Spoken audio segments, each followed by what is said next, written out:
Some people seem born to achieve whatever they want. Call it what you will: getting lucky, being blessed, having the Midas touch. Why are such people so successful? Is it family background, wealth, greater opportunities, high morals, or an easy childhood? New York Times best-selling author John C. Maxwell has the answer. The difference between average people and achieving people is their perception of and response to failure. John Maxwell says that if you are like him, you were never prepared to deal with failure. Coming out of school, he feared it, misunderstood it, and ran away from it. But he's learned to make failure his friend, and he can teach you to do the same. Failing Forward is the course on overcoming failure that was never offered in school. With his trademark warmth and humor, Maxwell teaches straightforward principles for overcoming failure and gives 15 solid steps to help you become the kind of achiever you've always wanted to be. Now here is John C. Maxwell, America's expert on leadership, with Failing Forward, turning mistakes into stepping stones for success.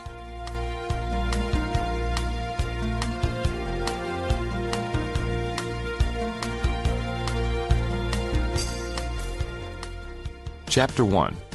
What's the main difference between people who achieve and those who are average? What makes achievers excel? Why do some people skyrocket while others plummet? You can call it luck, blessing, or the Midas touch. But the truth is that some people just seem to achieve incredible things in spite of great difficulties. It doesn't matter what kind of work they do. Wherever they are, they just seem to make things happen.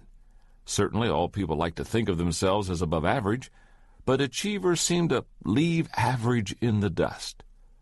But what makes the difference? Why do some people achieve so much? Is it family background? Having a good family growing up is not necessarily a good indicator of achievement. High percentages of successful people come from broken homes. Is it wealth? No. Some of the greatest achievers come from households of average to below average means. Is it opportunity?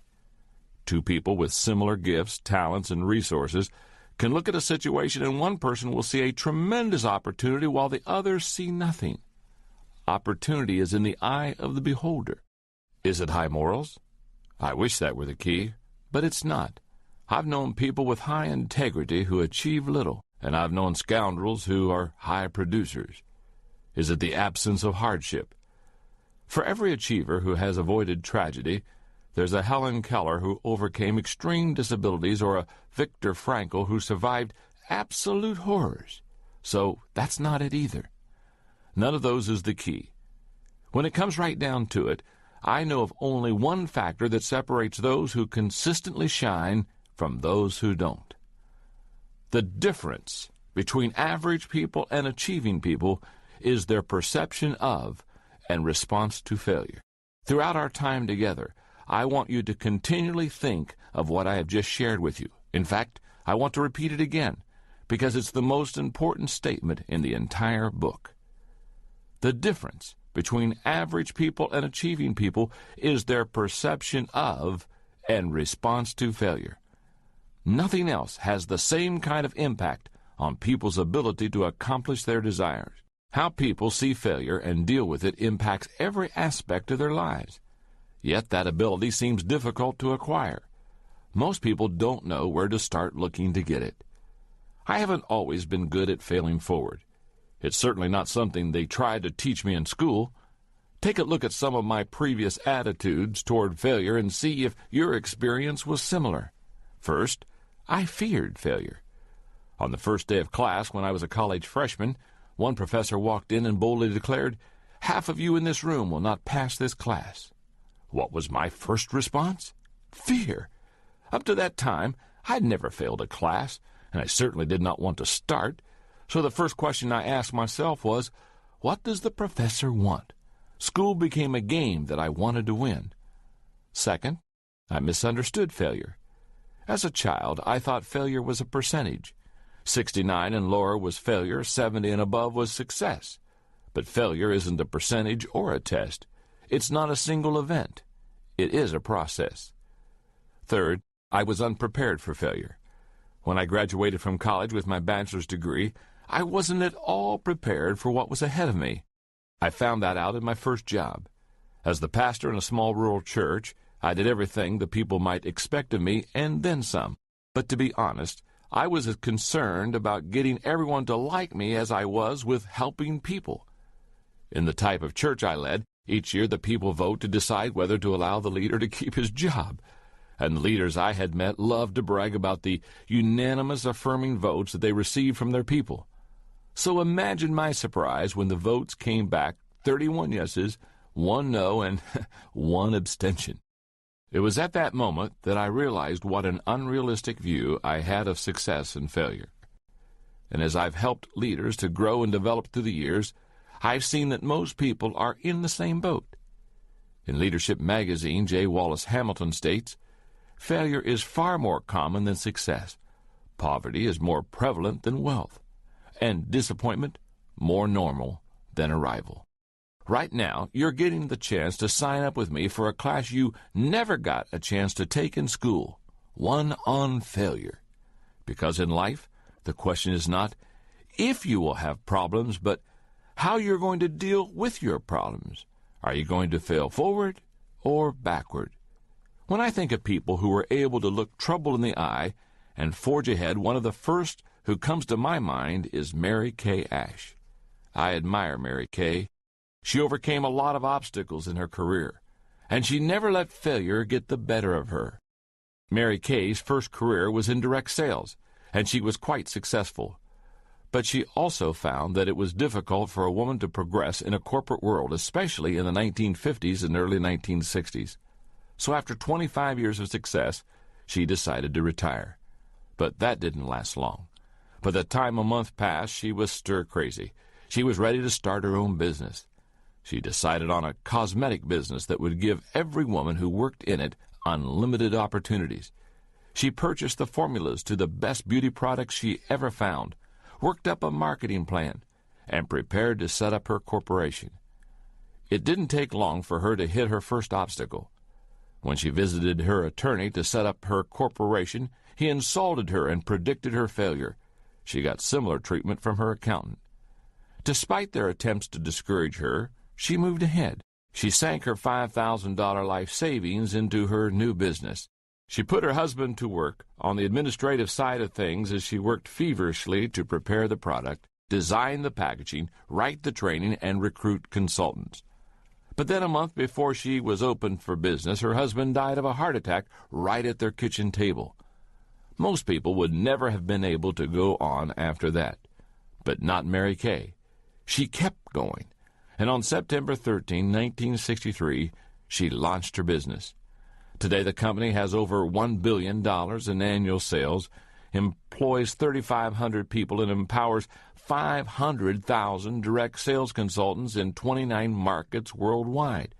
Despite circumstances, obstacles, and hardship, Mary Kay Ash failed forward. I don't know what kind of obstacles you're facing in your life right now, but whatever they are, it doesn't matter. What does matter is that your life can change if you're willing to look at failure differently. You have the potential to overcome any problems, mistakes, or misfortunes. All you have to do is learn to fail forward. If you are ready to do that, let's begin right now. Step 1 in failing forward is to realize there is one major difference between average people and achieving people.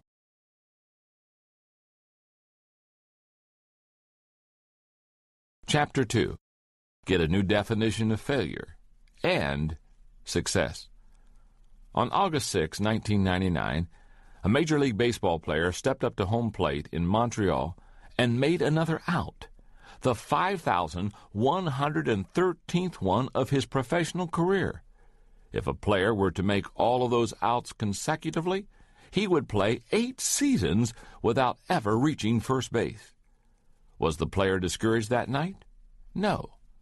You see, earlier in the same game, that player had reached a milestone that only 21 other people in the history of baseball have ever achieved. He had made his 3,000th hit. That player was Tony Gwynn of the San Diego Padres.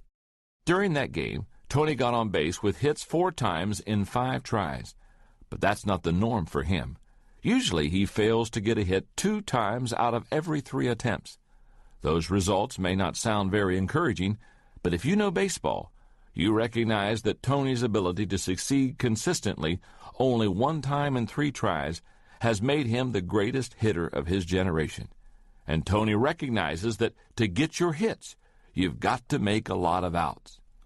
One of the greatest problems people have with failure is that they are too quick to judge isolated situations in their lives and label them as failures. Instead, they need to keep the bigger picture in mind. Someone like Tony Gwynn doesn't look at an out that he makes and think of failure. He sees it within the context of the bigger picture. His perspective leads to perseverance. His perseverance brings longevity, and his longevity gives him opportunities for success. If you can change your perspective on failure, it will help you to persevere and ultimately achieve your desires. So how should you judge failure? Let's start by taking a look at 7 things failure is not. Number 1, people think failure is avoidable. It's not. You've heard the saying, to err is human, to forgive divine. Alexander Pope wrote that over 250 years ago, and he was only paraphrasing a saying that was common 2,000 years ago during the time of the Romans. Things today are the same as they were then. If you're a human being, you're going to make mistakes. Number 2, people think failure is an event. It's not. Growing up, I thought that success and failure came in a moment. The best example I can think of is taking a test. If you got an F, it meant you failed. But I've come to realize that failure is a process. If you flunk a test, it doesn't mean you just failed a one-time event. The F shows that you neglected the process leading up to the test. In 1997, I wrote a book called The Success Journey. The thesis of the book is that success is not a destination, not a place where you arrive one day. Instead, it is the journey you take. And whether or not you succeed comes from what you do day to day. In other words, success is a process. Failure works the same way. It's not some place you arrive. It's how you deal with life along the way. Truly, no one can conclude that he's failed until he breathes his last breath. Until then, he's still in process, and the jury is still out. Number 3, people think failure is objective. It's not. When you err, what determines whether that action was a failure? The real answer is that you are the only person who can really label what you do a failure. It's subjective. Your perception of and response to your mistakes determine whether your actions are a failure. Number 4, people think failure is the enemy. It's not. Most people try to avoid failure like a plague, but it takes adversity to create success. NBA coach Rick Pitino states it even more strongly. Failure is good, he says. It's fertilizer. Everything I've learned about coaching, I've learned from making mistakes. Number 5, people think failure is irreversible. It's not. There's an old saying in Texas, it doesn't matter how much milk you spill as long as you don't lose your cow. In other words, mistakes are not irreversible. The problems come when you see only the spilled milk and not the bigger picture. People who see failure correctly take it in stride. Number 6, people think failure is a stigma. It's not. Mistakes are not permanent markers. I love the perspective of Senator Sam Ervin Jr. He remarked, "Defeat may serve as well as victory to shake the soul and let the glory out." That's the way we need to look at failure. When you make mistakes, don't let them get you down, and don't let yourself think of them as a stigma. Make each failure a step to success. Number 7, people think failure is final. It's not. Even what may appear to be a huge failure doesn't need to keep you from achieving. Take a look at the story of Sergio Zyman. Zyman, who successfully introduced Diet Coke, was also the same person who introduced New Coke.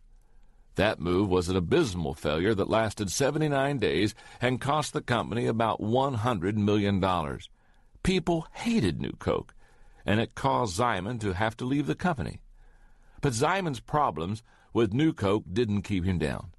Eventually, the return of Coca-Cola Classic made the company even stronger, and in 1993, Simon was hired back to the company.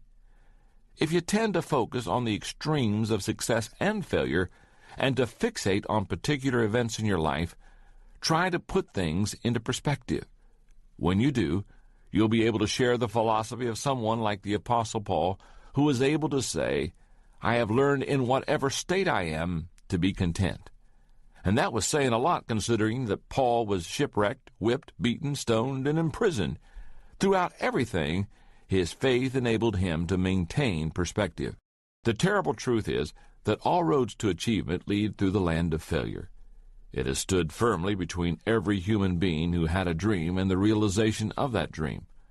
The trouble many people have is that they believe the process is supposed to be easy. The great American inventor Thomas Edison observed that attitude among people. He said, "Failure is really a matter of conceit. People don't work hard because they imagine they'll succeed without ever making an effort. Most people believe that they'll wake up someday and find themselves rich. Actually, they've got it half right, because eventually they do wake up." Each of us has to make a choice. Are we going to sleep life away, avoiding failure at all cost? Or are we going to wake up and realize that failure is simply a price we pay to achieve success? If we learn to embrace that new definition of failure, then we are free to start moving ahead. Again, it's so important, let me repeat it. Failure is simply a price we pay to achieve success. And if we learn to embrace that new definition of failure, then we are free to start moving ahead. Recently, I had dinner with Truett Cathy, the founder of Chick-fil-A restaurant chain, and his story is a great illustration of the price someone paid to achieve success. Like many young men of his era, Truett went into the Army. When he was discharged in 1945, he was ready to pursue opportunity. What appealed to him was a restaurant, and his dream was to work with Ben, one of his brothers. After learning a little about the business, they scraped together some money, located a site, and built and opened a restaurant. But it wouldn't be long before Truett faced the first of several major setbacks. The first came early, only 3 years after opening the restaurant. Truett's two brothers were in a small private plane that crashed on the way to Chattanooga, Tennessee. Both of them died. Truett was devastated. Once he got over the emotional shock, he went on alone. 2 years later, he opened a second restaurant. By then, things were going pretty well. Then one night he received a phone call that woke him, telling him there was a fire at his second restaurant location. He dashed off to see what could be done, but when he arrived, he discovered that the fire had totally destroyed the operation. Worse was the fact that he had practically no insurance. It wasn't but a few weeks later that Truett faced another debilitating setback. He discovered that he had polyps in his colon that would have to be removed. The timing couldn't be worse. Instead of rebuilding his restaurant, he went in for surgery. One operation turned into two, and much to his dismay, he was out of action for several months. But the time Truett spent out of commission inspired him to begin playing with a new concept. What would happen, he wondered, if he took the chicken breast which he had been selling in his restaurants, seasoned and fried it just right, and put it on a bun with the right condiments? The answer became the Chick-fil-A sandwich, and the start of one of the largest privately owned restaurant chains in the world. Today, Truett Cathy is credited with inventing the chicken sandwich in the fast food industry, and Chick-fil-A operates over 900 restaurants across the country. In the year 2000, it became a billion-dollar company. Yet it never would have come to pass if Truett Cathy had not experienced the setbacks he did, maintained his perspective, and realized that a few negative experiences don't make for failure. If you can change the way you see failure, you gain the strength to keep running the race. Get a new definition of failure. See it as the price you pay for progress. If you can do that, you will put yourself in a much better position to fail forward. Step number 2 to failing forward: learn a new definition of failure.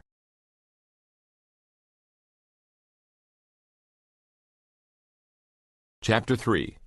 If you failed, are you a failure? In an interview years ago, advice columnist Ann Landers was asked by David Brinkley what question she is most frequently asked by readers. Her answer? What's wrong with me? Landers' response reveals a lot about human nature. Many people wrestle with feelings of failure, the most damaging being doubtful thoughts about themselves. At the heart of those doubts and feelings is one central question: am I a failure? And that's a problem, because I believe it's nearly impossible for any person to believe he or she is a failure and fail forward at the same time. The late Irma Bombeck, who wrote a widely syndicated weekly humor column until her death in 1996, had a great perspective on what it meant to fail forward without taking failure too personally. Irma Bombeck traveled a road in life that was filled with adversity, starting with her career. Her first job was as a copy girl at the Dayton Journal-Herald when she was a teenager. But when she went off to college, a guidance counselor advised her to forget about writing. She refused.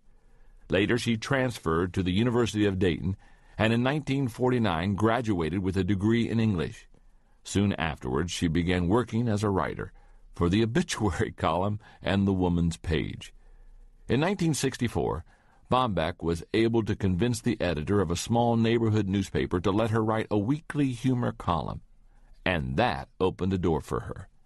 By 1967, her column was syndicated and carried by over 900 newspapers. For just over 30 years, Irma Bombeck wrote her humor column. During that time, she published 15 books, received 15 honorary degrees, and was recognized as one of the 25 most influential women in America. But during that span of time, she also experienced incredible trials, including infertility, breast cancer, a mastectomy, the death of 2 children, and kidney failure. But she wasn't shy about sharing her perspective on her life experiences. She said, "What you have to tell yourself is, I'm not a failure. I failed at doing something." Now, there's a big difference. Personally and career-wise, it's been a corduroy road. I've buried babies, lost parents, had cancer, and worried over kids. The trick is to put it all in perspective, and that's what I do for a living. That point of view kept Irma Bombeck going and writing through all the disappointments and pain. Every successful person is someone who failed yet never looked at himself as a failure. For example, Wolfgang Mozart was told by Emperor Ferdinand that his opera, The Marriage of Figaro, was far too noisy and contained far too many notes. Vincent van Gogh sold only 1 painting in his lifetime. Thomas Edison was considered unteachable, and Albert Einstein was told by a Munich schoolmaster that he would never amount to much. I think it's safe to say that all great achievers are given multiple reasons to believe they were failures. But in spite of that, they persevere. In the face of adversity, rejection, and failure, they continue believing in themselves and refuse to look at themselves as failures. There are 7 abilities achievers possess that enable them to fail, not take it personally, and keep moving forward. Number 1, achievers reject rejection.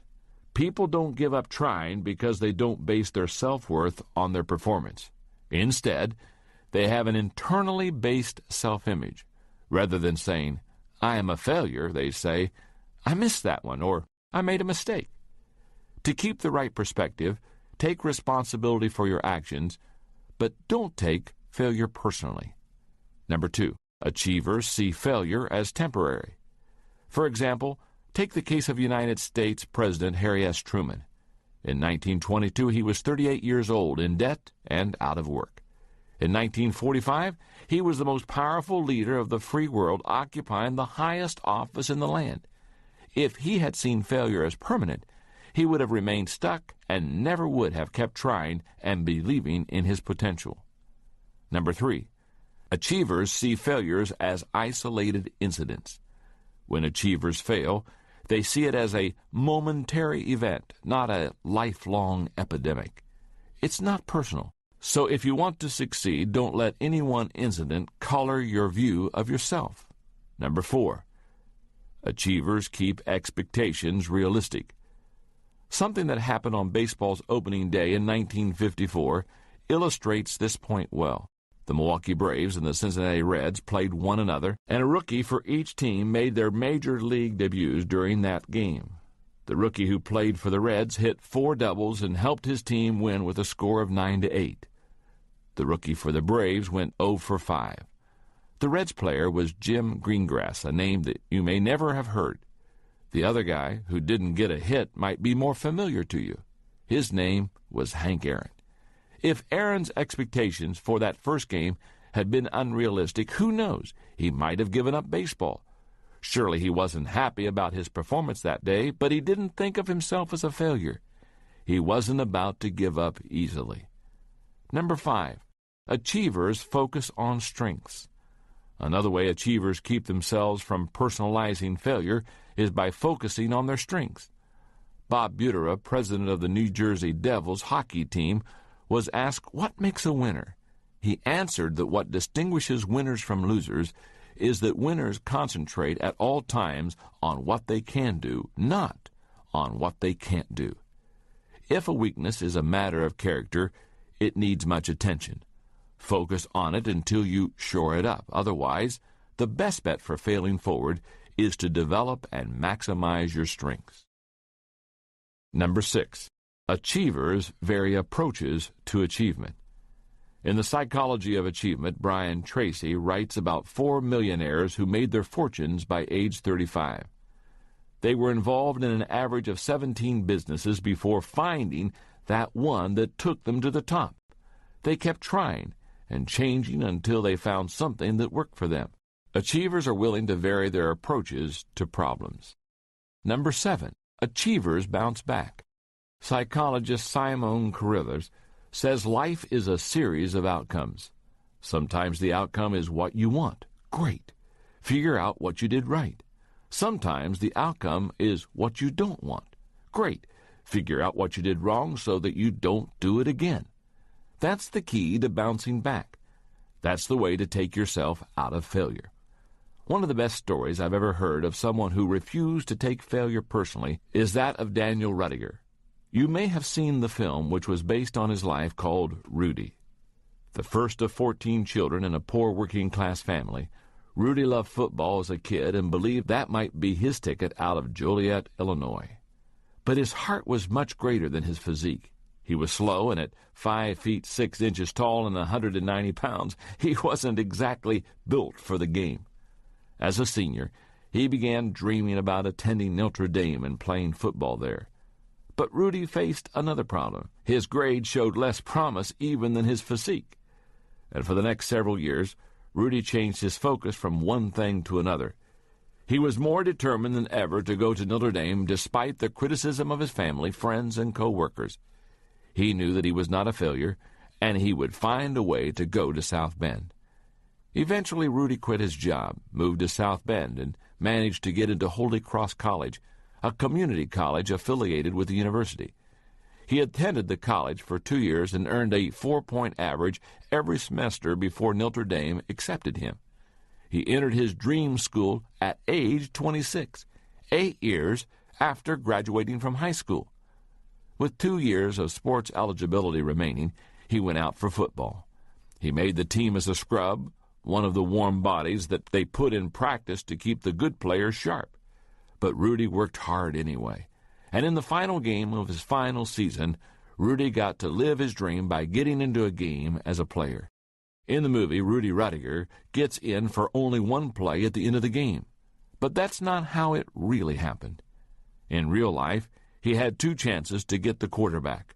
The first play, he was too anxious and didn't execute the play. He failed. But once again, Rudy didn't let his failure make him a failure. He was determined to fail forward.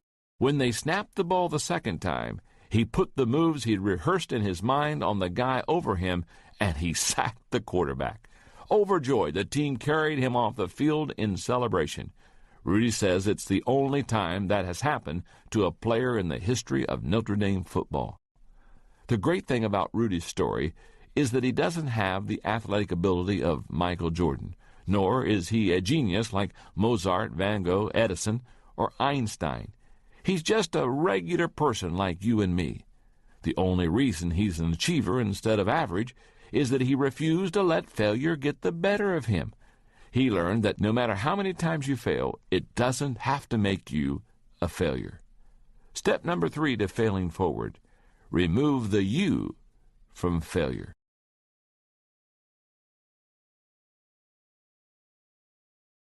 Chapter 4. You're too old to cry, but it hurts too much to laugh.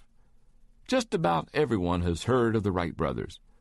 But what you may not know is that the Wrights, unknown with no university education, were not the leaders in aviation.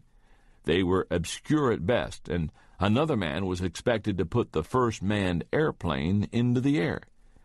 His name was Dr. Samuel Langley, an accomplished thinker, scientist, and inventor. He had published several important works on aerodynamics, and he possessed a vision for achieving manned flight.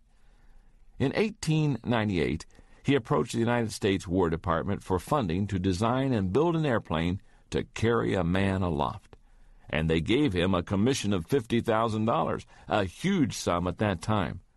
His success seemed inevitable. On October the 8th, 1903, Langley expected his years of work to come to fruition. As journalists and curious onlookers watched, Charles Manley, the engineer who built the plane's engine, strode across the deck of a modified houseboat and climbed into the pilot's seat of a craft called the Great Aerodrome. The full-size motorized device was perched atop a specially built catapult designed to initiate the aerodrome flight into the air. But when they attempted the launch, part of the aerodrome got caught, and the biplane was flung into 16 feet of water a mere 50 yards away from the boat. At first, Langley didn't let that failure or the accompanying criticism deter him. 8 weeks later, in early December, he and Manley were ready to attempt the flight again. They had made numerous modifications to the aerodrome, and once more Manley climbed in the cockpit from the houseboat's deck, ready to make history. But as before, disaster struck. This time the cable supports to the wing snapped as the plane was launched. The craft caught again on the launch rail, and it plunged into the river upside down. Manley nearly died. Langley said afterward, "I have brought to a close the portion of the work which seemed to be specifically mine." In other words, Langley had given up. Just 2 weeks later, Orville and Wilbur Wright, uneducated, unknown, and unfunded, flew their plane Kitty Hawk over the sand dunes of North Carolina. What happened in the life of Samuel Langley occurs in the lives of many people today. They allow failure to get the better of them emotionally, and it stops them from achieving their dreams. Let's face it, failure can be very painful, sometimes physically and more often emotionally. Seeing part of your vision fall flat really hurts. And if people heap ridicule on top of your own hurt feelings, you feel even worse. For many people, the pain of failure leads to fear of failure. And if fear overcomes you, it's almost impossible to fail forward. The inaction that results when people are stopped by fear takes on many forms. Here are the 3 most common ones I've observed. Number 1, paralysis. Some people simply stop trying to do anything that might lead to failure. President Harry S. Truman said, "The worst danger we face is the danger of being paralyzed by doubts and fears. People whose fear paralyzes them give up any hope of moving forward." Number 2, procrastination. Other people maintain the hope of progress but simply never get around to following through. Procrastination steals a person's time, productivity, and potential. As President John F. Kennedy said, "There are risks and costs to a program of action, but they are far less than the long-range risk and cost of comfortable inaction." Procrastination is too high a price to pay for fear of failure. Number 3, purposelessness. Tom Peters, co-author of In Search of Excellence, says there's nothing more useless than someone who comes to the end of the day and congratulates himself saying, "Well, I made it through the day without screwing up. Yet that's what many people who fear failure do. Rather than pursuing worthy objectives, they avoid the pain of making mistakes. And in the midst of that transition, they lose sight of any sense of purpose that they might have once possessed. As fear of failure and the resulting inactivity compounds, people exhibit additional negative side effects like self-pity, excuses, misused energy, and feelings of hopelessness. Many people are unable to overcome their fear because they focus on the wrong thing. They believe that what started their cycle of fear is the thing they should avoid to end it. But the problem is, you can't avoid fear, and you can't wait for motivation to get you going. To conquer fear, you have to feel the fear and take action anyway. Playwright George Bernard Shaw said, "A life spent in making mistakes is not only more honorable but more useful than a life spent doing nothing." To overcome fear, you have to be willing to know that much of your life will be spent making mistakes. The bad news is that if you've been inactive for a long time, getting started is hard to do. The good news is that as soon as you start moving, it gets easier. If you can get going and keep making mistakes, you gain experience. That experience eventually brings competence. And eventually, you will also make fewer mistakes. And as a result, your fear will become less paralyzing. But the whole process starts with action. To get over fear, you've got to get started.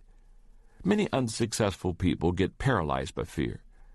But the same thing also happens to high achievers.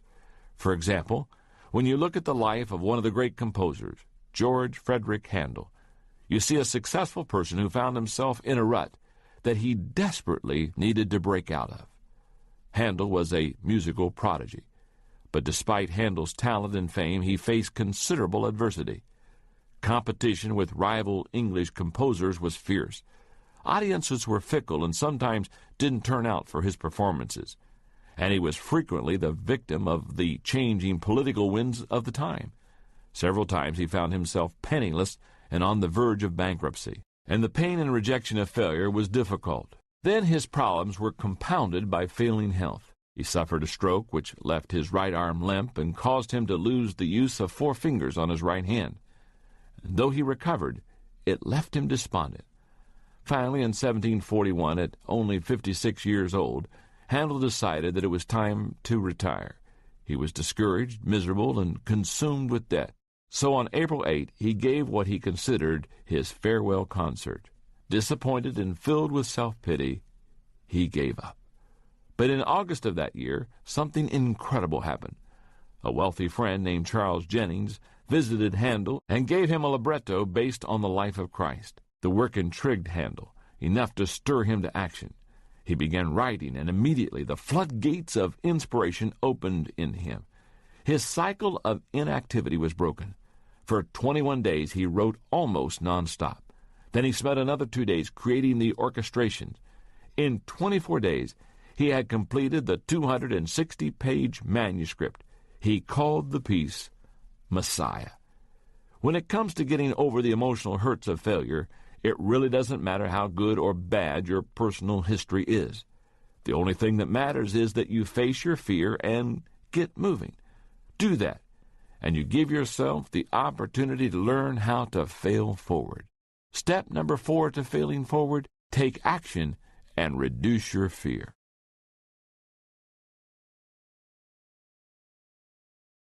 Chapter 5. Find the exit off of the failure freeway. Business professors Gary Hamel and C.K. Prahalad have written about an experiment that was conducted with a group of monkeys. It's a great story of failure. They say that 4 monkeys were placed in a room that had a tall pole in the center of it. Suspended from the top of that pole was a bunch of bananas. One of the hungry monkeys started climbing the pole to get something to eat. But just as he reached out to grab a banana, he was doused with a torrent of cold water. Squealing, he scampered down the pole and abandoned his attempt to feed himself. Each monkey made a similar attempt, and each one was drenched with cold water. After making several attempts, they finally gave up. Then researchers removed one of the monkeys from the room and replaced him with a new monkey. As the newcomer began to climb the pole, the other three grabbed him and pulled him down to the ground. After trying to climb the pole several times and being dragged down by the others, he finally gave up and never attempted to climb the pole again. One by one, the researchers replaced the original monkeys with the new ones, and each time a new monkey was brought in, he would be dragged down by the others before he could reach the bananas. In time, the room was filled with monkeys who had never received a cold shower. None of them would climb the pole, but none of them knew why. Unfortunately, people who have gotten used to failure can be a lot like those monkeys. They make the same mistakes over and over, yet they are never quite sure of why, and as a result, they never seem to get off of what I call the failure freeway. The old saying is true. If you always do what you've always done, then you will always get what you've always gotten.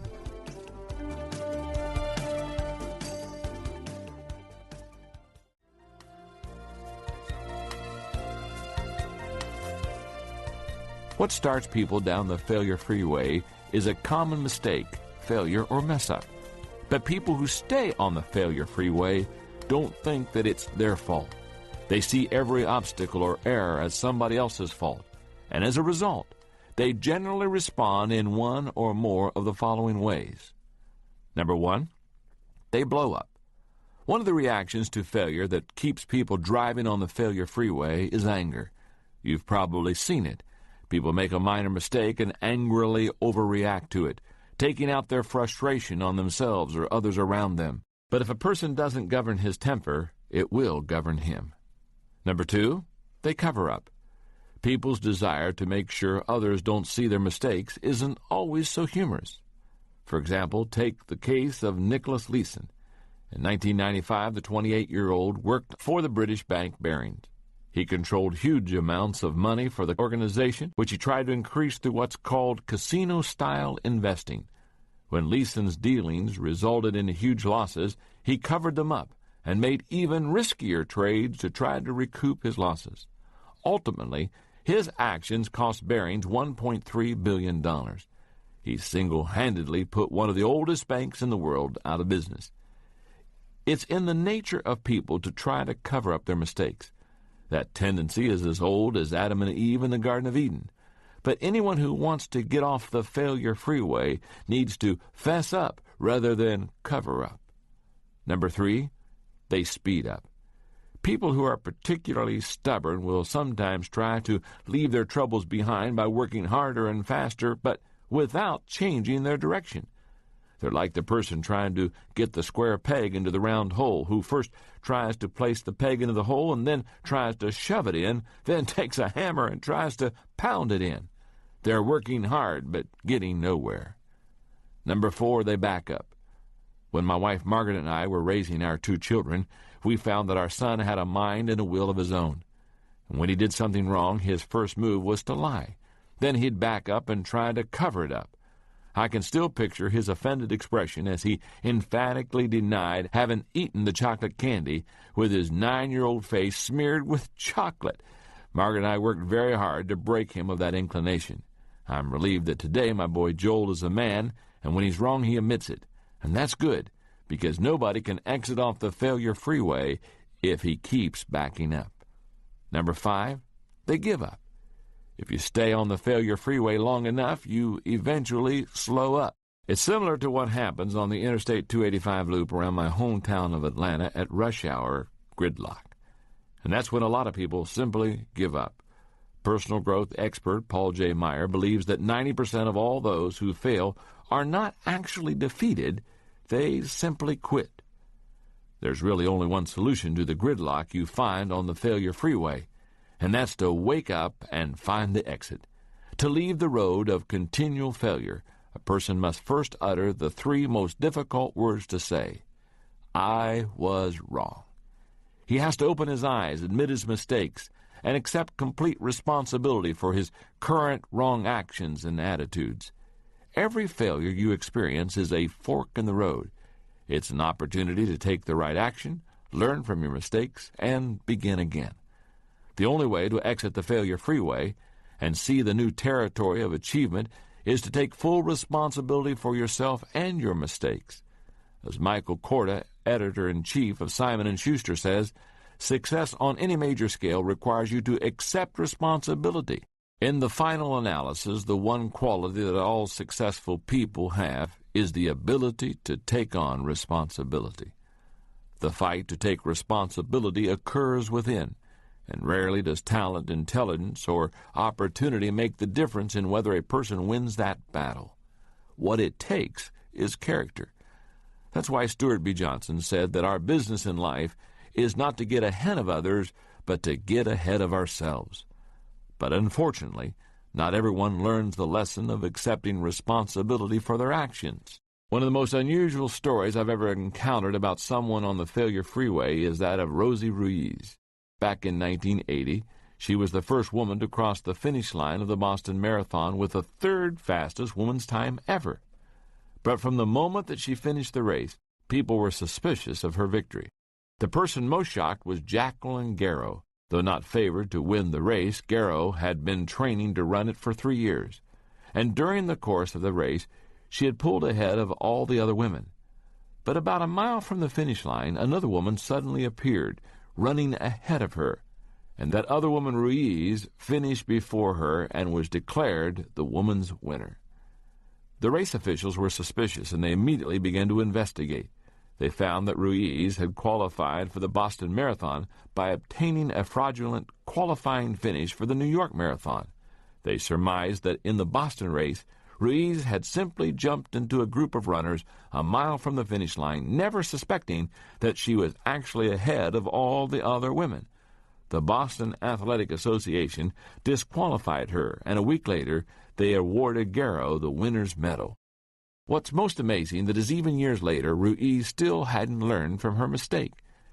At a 10-kilometer race in Miami, Garrow saw Ruiz and tried to talk to her to clear the air, but Ruiz denied ever cheating in Boston. 2 years after her appearance in the Boston Marathon, Ruiz was arrested and charged with stealing cash and checks from her employer. A year later, she was convicted for trying to sell 2 kilos of cocaine to an undercover police officer.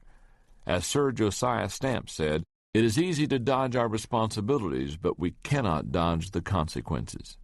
I don't know what Rosie Ruiz is doing today. Back then, Ruiz was doing a lot of moving, but she wasn't getting anywhere. Let's hope that she finally found the exit off of the failure freeway. Step number 5 to failing forward: change your response to failure by accepting responsibility.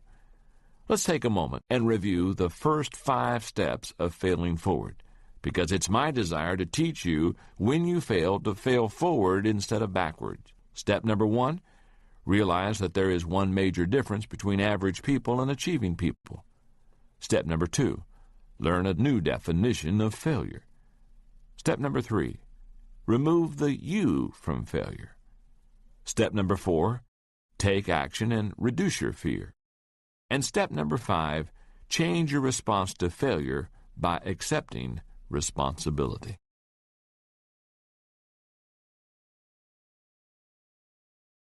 Chapter 6, no matter what happens to you, failure is an inside job. When you learn to accept responsibility for yourself, your problems, and your failures, you are better prepared to fail forward. But what about when you're faced with overwhelming difficulties that you didn't create and you cannot control? At no time in life are people more prone to allow failure to make them give up than when external circumstances cause extreme hardship or grief. But ultimately, no matter whether the difficulty is self-created or comes from somewhere outside of you, failure is created within the person. It is always an inside job. Many people desire to control the circumstances of their lives, but the truth is that we cannot determine what will come our way. We can't control the hands we're dealt, only how we play the cards. South African General Jan Christian Smuts said, "A man is not defeated by his opponents, but by himself." That's true. No matter how daunting the circumstances of your life may be, the greatest battle you wage against failure occurs on the inside, not the outside. How do you fight that battle? You start by cultivating the right attitude. You're probably familiar with Murphy's Law, which says, If anything bad can happen, it will, and at the worst possible time. And then there's the Peter principle, which says people always rise to the level of their incompetence. There's another saying similar to those called the law of human behavior. It says, sooner or later, we get just what we expect. I have a question to ask you. Is the law of human behavior optimistic or pessimistic? Stop and think about your answer. I say that because your response reveals your attitude. If you expect the worst out of a life, then you probably said the law was written by a pessimist. If you have a positive outlook, then you probably answered optimist, because the prospect of getting what you expect is very encouraging to you. Your attitude determines your outlook. The first element in winning the internal battle against failure is to maintain a positive outlook. University of Pennsylvania psychology professor Martin Seligman, who has studied employees in 30 different industries, observes that people who bounce back are optimists. Let's face it, not everyone is naturally optimistic. Some people are born seeing the glass half empty rather than half full. But no matter what your natural bent is, you can become a more optimistic person. How do you cultivate optimism? By learning the secret of contentment. If you can learn that, then no matter what happens to you, you can weather the storm and build on the good that you find in any situation. There are a lot of misconceptions about contentment. Let's talk about what it's not. Number one, it's not containing your emotions. We all experience negative emotions, and while you don't want to let your emotions run amok, you shouldn't try to stuff them either. Denial doesn't help you become content. In fact, your emotions will come out eventually, even if you try to bury them. Number two, it's not maintaining your current situation. My dad, who was a pastor for many years, used to tell the story about a farmer in one of his churches who refused to improve himself.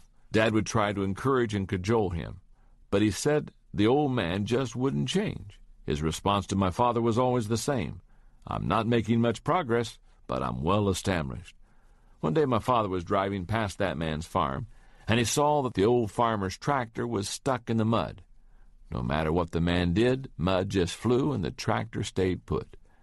After the old farmer gave it one more try and was no better off than he had been before, he started cussing up a storm. At that point, my dad rolled down his window and hollered out to the man, "Well, you're not making much progress, but you certainly are well established." Being content doesn't mean being satisfied with a bad situation. It simply means having a good attitude as you work your way out of it. Number three, it's not attaining position, power, or possessions.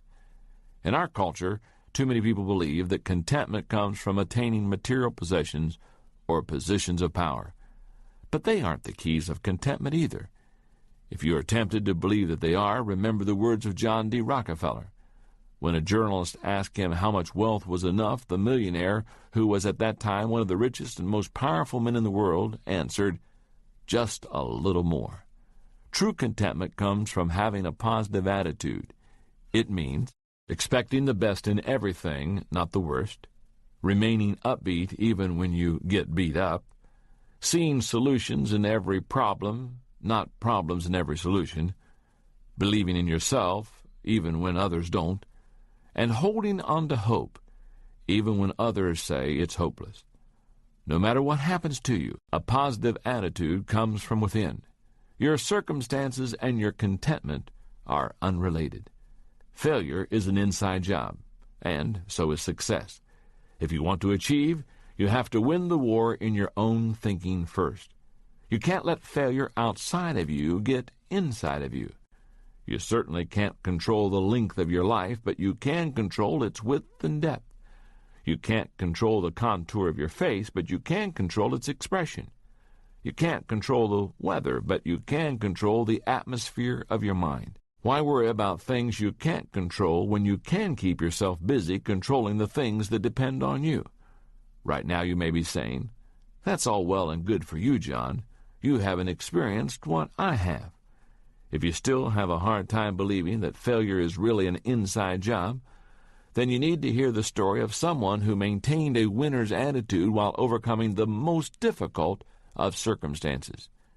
His name is Roger Crawford. He makes his living as a consultant and public speaker. He's written 2 books. He travels all across the country working with Fortune 500 companies, national and state associations, and school districts. Those aren't bad credentials. But if that doesn't impress you, how about this?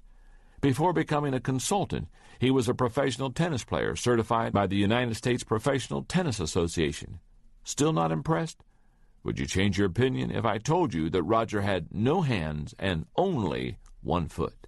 Roger Crawford was born with a condition called ectrodactylism.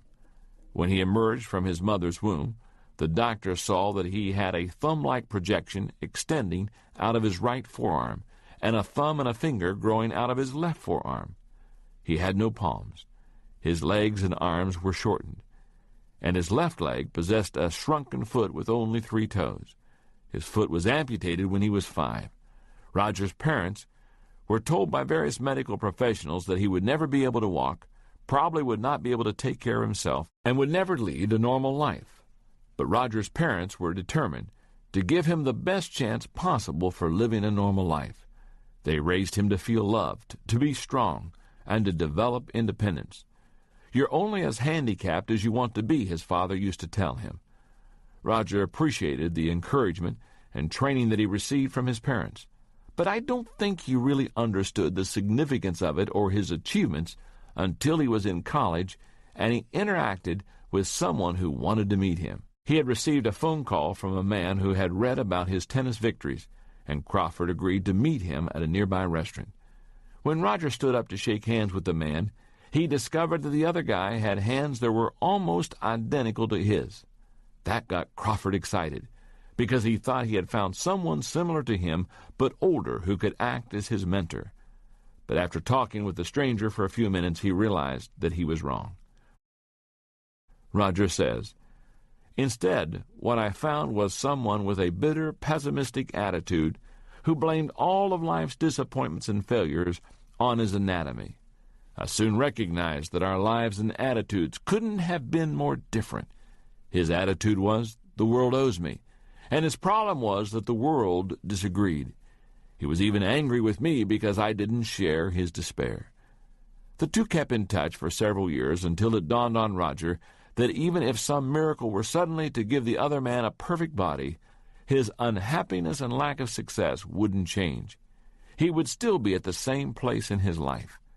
That man had allowed failure to seize him from the inside, while Roger had mastered the art of failing forward.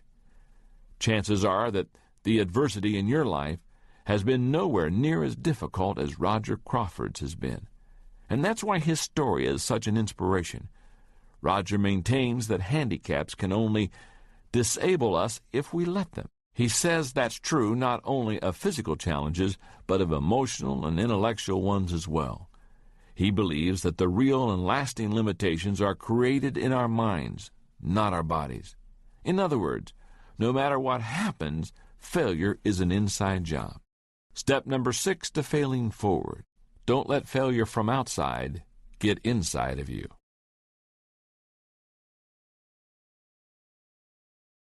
Chapter 7. Is the past holding your life hostage?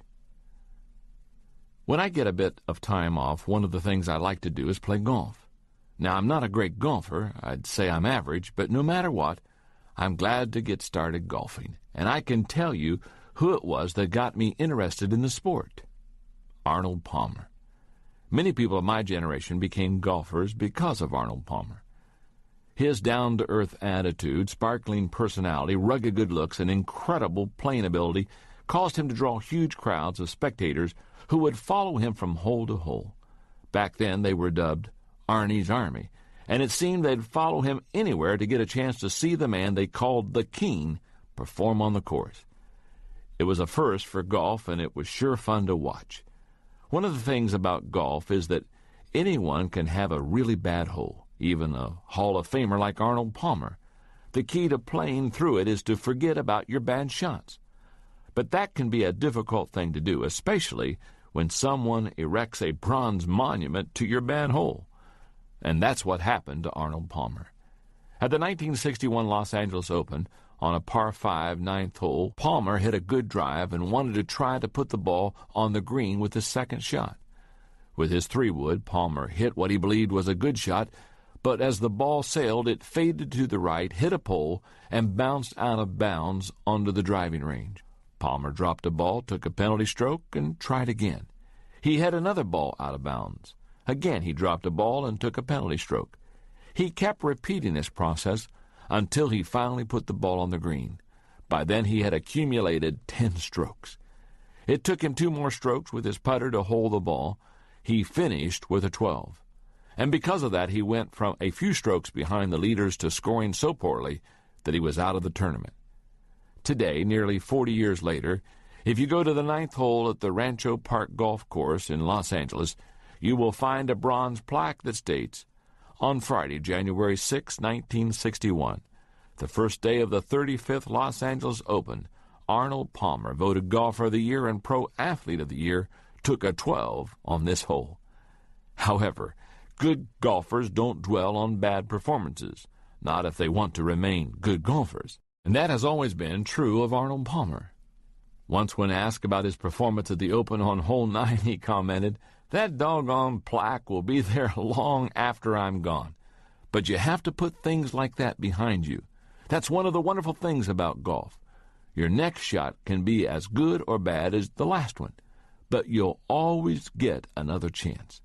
The same quality that makes professional golfers effective enables any person to overcome failure and become a strong achiever.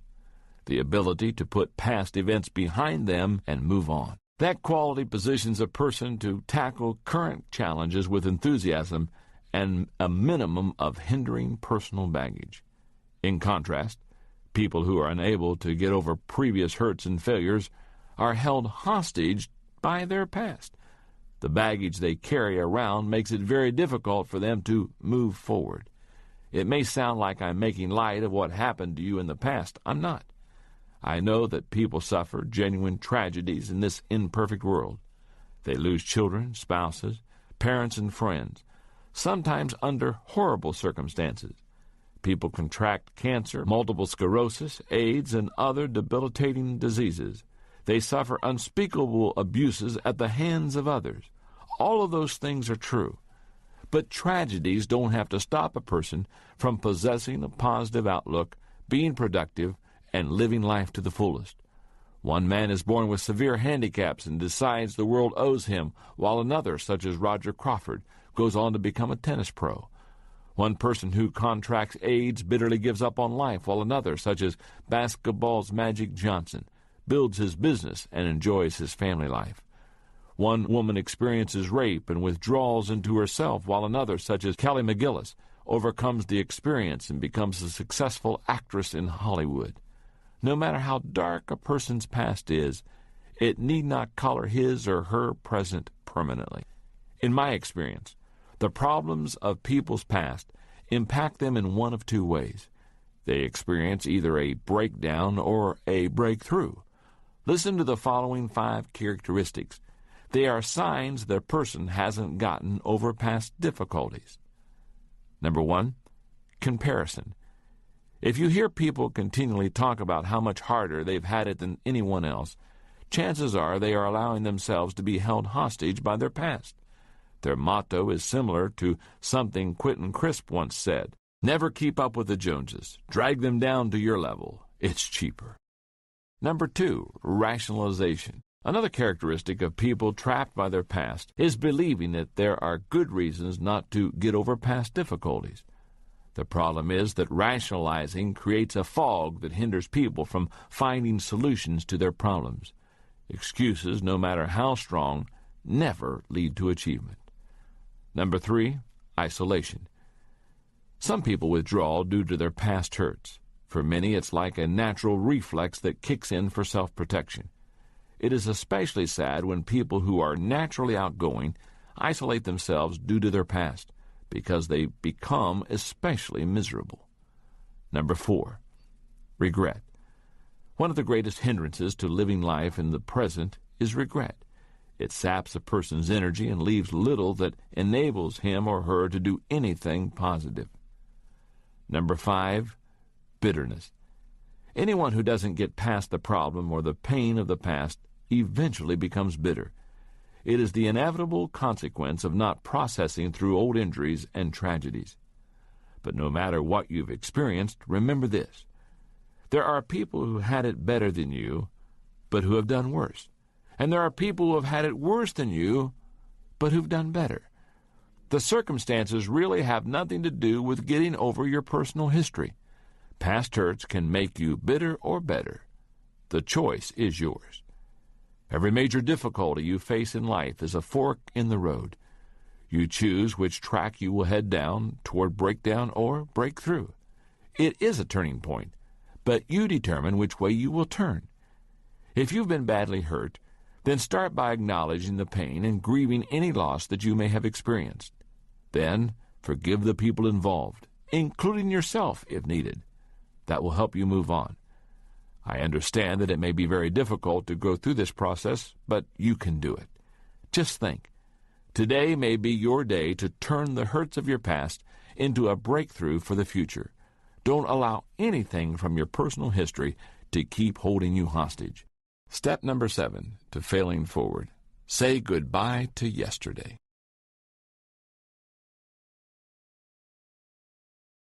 Chapter 8.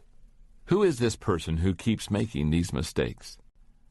Sometimes great achievement can come only as the result of a period of failure that helps you understand who you really are. That was the case of John James Audubon, the man for whom the National Audubon Society was named. His life was one of great extremes, problems and progress, struggle and success, failure and fanfare. Listen to his story. The son of a French sea captain, Audubon was born in Haiti in 1785, but spent his formative years in France. He was educated as a gentleman, but was at best an indifferent student. His real passion was hunting and drawing birds. At 18, Audubon was sent to America, where he moved into a house his father owned in Pennsylvania. There he honed his skills as a woodsman. He continued hunting and drawing wildlife, and it wasn't long before he met and developed a relationship with a neighboring family named the Bakewells. That had a significant impact on his life. First, he fell in love with one of the family's daughters, Lucy, and second, in 1807, he started working in the counting house of Benjamin Bakewell's import company. That was the start of what would become an abysmal career in business. Over the next 15 years, Audubon embarked on a series of unsuccessful ventures. His first venture, which dealt in indigo dye, lost him a small fortune. He then worked in the import business for a while, but after meeting no success, decided to try his hand at retail trade. With another young businessman, he set up shop in Louisville, Kentucky, but 6 months later the two had only minimal success. They decided to move their location to Missouri in hopes of getting more business. Audubon only lasted 6 more months in that endeavor. He sold his share in the shop to his partner and went in search of another opportunity. In 1811 he tried his hand at the import business. He and his brother-in-law established a commission house in New Orleans importing goods from England. Unfortunately, they did this on the eve of the War of 1812, and their business failed. So Audubon went back to work in trading goods. He saw some success there, but then made the poor decision to open a steam sawmill and gristmill in an area that could not support such a large operation. In 1819, the business had gone bankrupt. All through the years, two things had remained constant in Audubon's life: hunting and art. Now he had to rely on both to survive. His gun put food on the table for his small family, and he drew portraits on commission to bring in money. By default, rather than design, his hobby became his means of support. It was then, in 1820, that Audubon had what he called his great idea. He decided to create a comprehensive and complete printed collection of all American birds based on his paintings. They would be life-size and shown in their natural surroundings. For the next few years, he traveled and added more painted birds to his portfolio, while Lucy worked as a tutor and a governess in Louisiana. In 1826, when he had enough material, Audubon sailed to Liverpool, England, and immediately met with great success. It didn't take long for Audubon to get connected with engraver Robert Havell, and together they began printing the remarkable Birds of America, a series of 100 color plates in a large 29 by 39-inch format. Nothing else like it had ever been created, nor has any other book of prints since been so revered. In all, they printed about 200 copies of that first edition. Today, it's considered a masterpiece. An original, Birds of America, which sold for $1,000 in the 1820s, is now worth about $5 million. John James Audubon was unsuccessful for most of his life. It took him until he was 35 years old to figure out what his problem was. Himself. He was a terrible businessman, and he didn't belong in trade. It didn't matter how many times he changed locations, partners, or business types. Not until he understood and changed himself did he have a chance at success. Evangelist D.L. Moody was once asked which people gave him the most trouble. His response was, "I've had more trouble with Dwight L. Moody than any other man alive." Television host Jack Parr echoed the same thought when he said, "Looking back, my life seems like one long obstacle race, with me as its chief obstacle." If you are continually experiencing trouble or facing obstacles, then you should check to make sure that you are not the problem. People don't like to admit that they need to change, and if they're willing to alter things about themselves, they usually focus on cosmetic changes. Why are people so hesitant to change? I believe that some, like Audubon, believe they are supposed to pursue a particular course of action, even though it doesn't suit their gifts and talents. And when they are not working in areas of strength, they do poorly. Others are not self-aware and don't even know what their strengths are.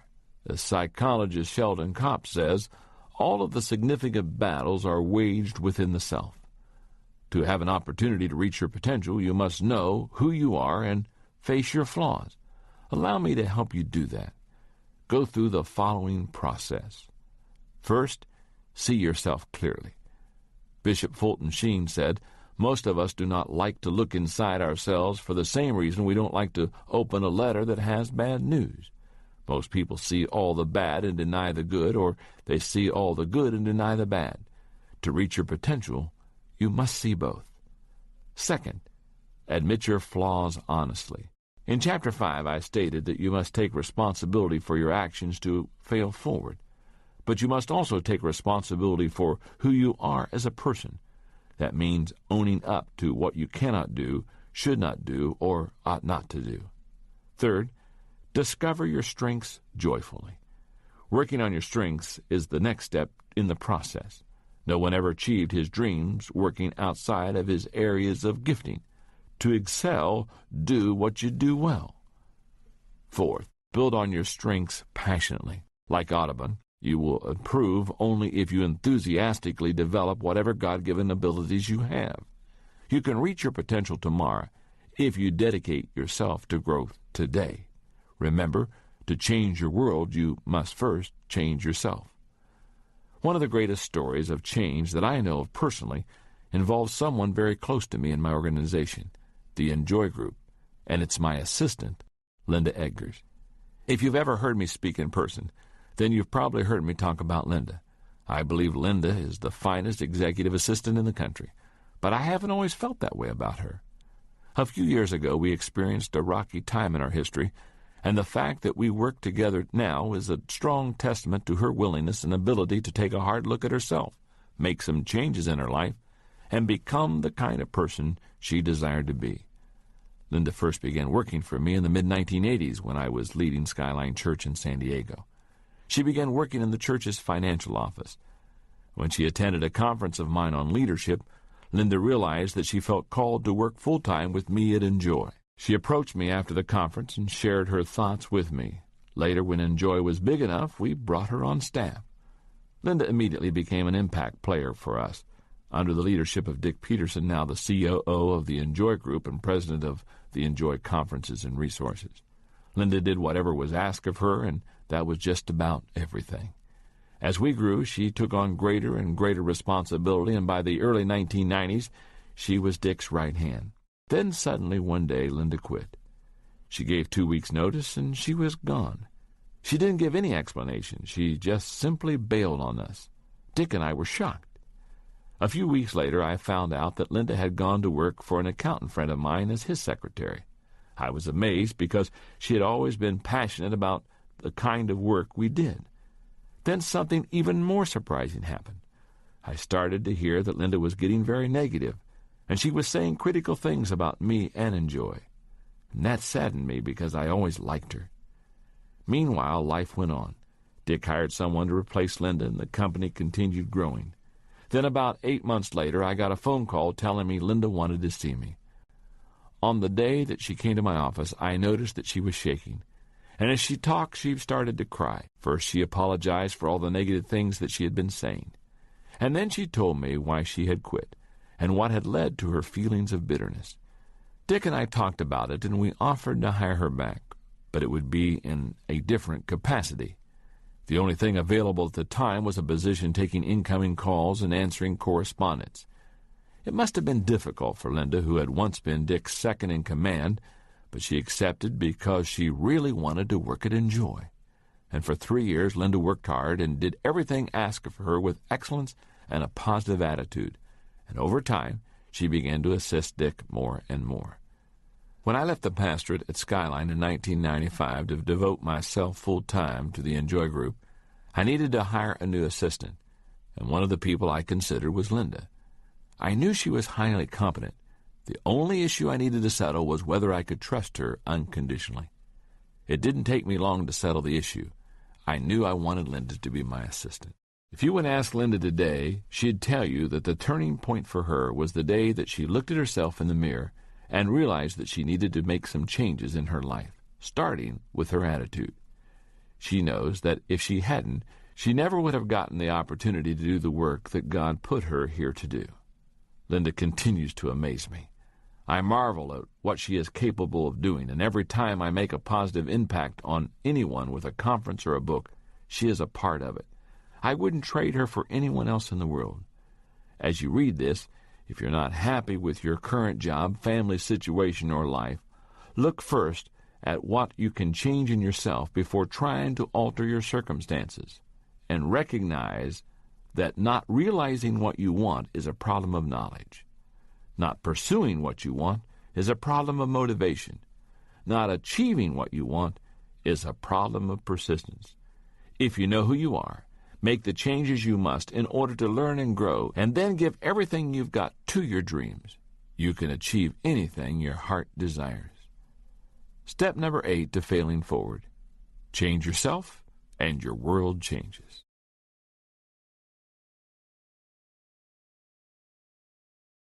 Chapter 9. Get over yourself. Everyone else has. One of the biggest changes that must be made by people who desire to fail forward is turning their attention away from themselves and toward helping others. You could call that process getting over yourself. A few years ago, I saw a wonderful movie called Mr. Holland's Opus that beautifully illustrated that whole process. The movie is the story of Glenn Holland, a young musician who desires to make it to the big time as a composer. But when money gets tight and he needs to take care of his family, he reluctantly seeks employment as a teacher. That job, which he takes only on a temporary basis, becomes his life. Through the course of the movie, he discovers that he wants to share his love for music with his students, and in the process, he discovers himself. The pivotal point of the movie comes when Mr. Holland's teaching position gets eliminated due to cutbacks, and he suddenly realizes he has reached middle age.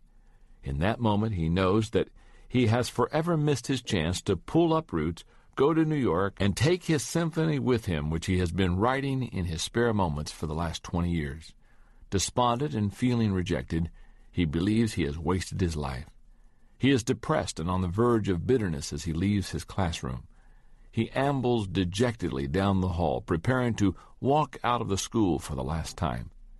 That's when he hears something in the auditorium. When he checks to see what it is, he discovers dozens and dozens of students whose lives he changed during all his years of teaching. That group even includes the governor of the state, whose life took a major turn for the better under his mentoring.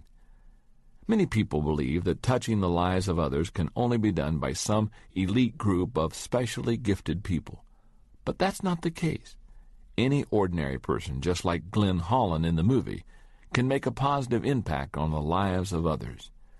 Certain unsuccessful people tell themselves that as soon as they achieve considerable success or discover some unseen talent, they will turn their attention to making a difference in the lives of others. But I have news for them. Many people who struggle with chronic failure do so because they think of no one but themselves. They worry about what other people think of them. They scramble to make sure no one gets the better of them. They continually focus on protecting their turf. If you have a history of repeated failure and you dedicate most of your time and energy on looking out for number one, you may be someone who needs to learn a new way of thinking, where others come first. If you suspect that a selfish streak is preventing you from achieving your goals and dreams, you may need to change and improve your approach to success. First, you need to think about others rather than yourself. One of the greatest causes of negative thinking and poor mental health is self-absorption. Selfishness ultimately hurts not only the people around a self-focused person, but also the selfish person, him or herself. It inclines the person toward failure because it keeps him in a negative mental rut. That is the reason that Dr. Carl Menninger responded the way he did when someone asked, "What would you advise a person to do if he felt a nervous breakdown coming on?" Most people expected him to reply, "Consult a psychiatrist," since that was his profession. To their astonishment, Menninger replied, "Lock up your house, go across the railway tracks, find someone in need, and do something to help that person." My friend Kevin Myers says, "Most people are too insecure to give anything away." I believe that's true. Most people who focus all their attention on themselves do so because they feel that they're missing something in their lives, so they're trying to get it back. Developing a giving spirit, as Menninger implies, helps a person to overcome some of those feelings of deficiency in a positive and healthy way. If you follow sports these days, you've heard a lot of talk about the selfishness of professional athletes. The recent criticism has been especially harsh toward pro basketball players because the feeling is that too many players possess a me-first mentality. The simple truth is that when competition is fierce, selfishness will make it almost impossible for a team to win. It ultimately produces failure. If talent alone won championships, then the Los Angeles Lakers of the late 1990s would have earned one.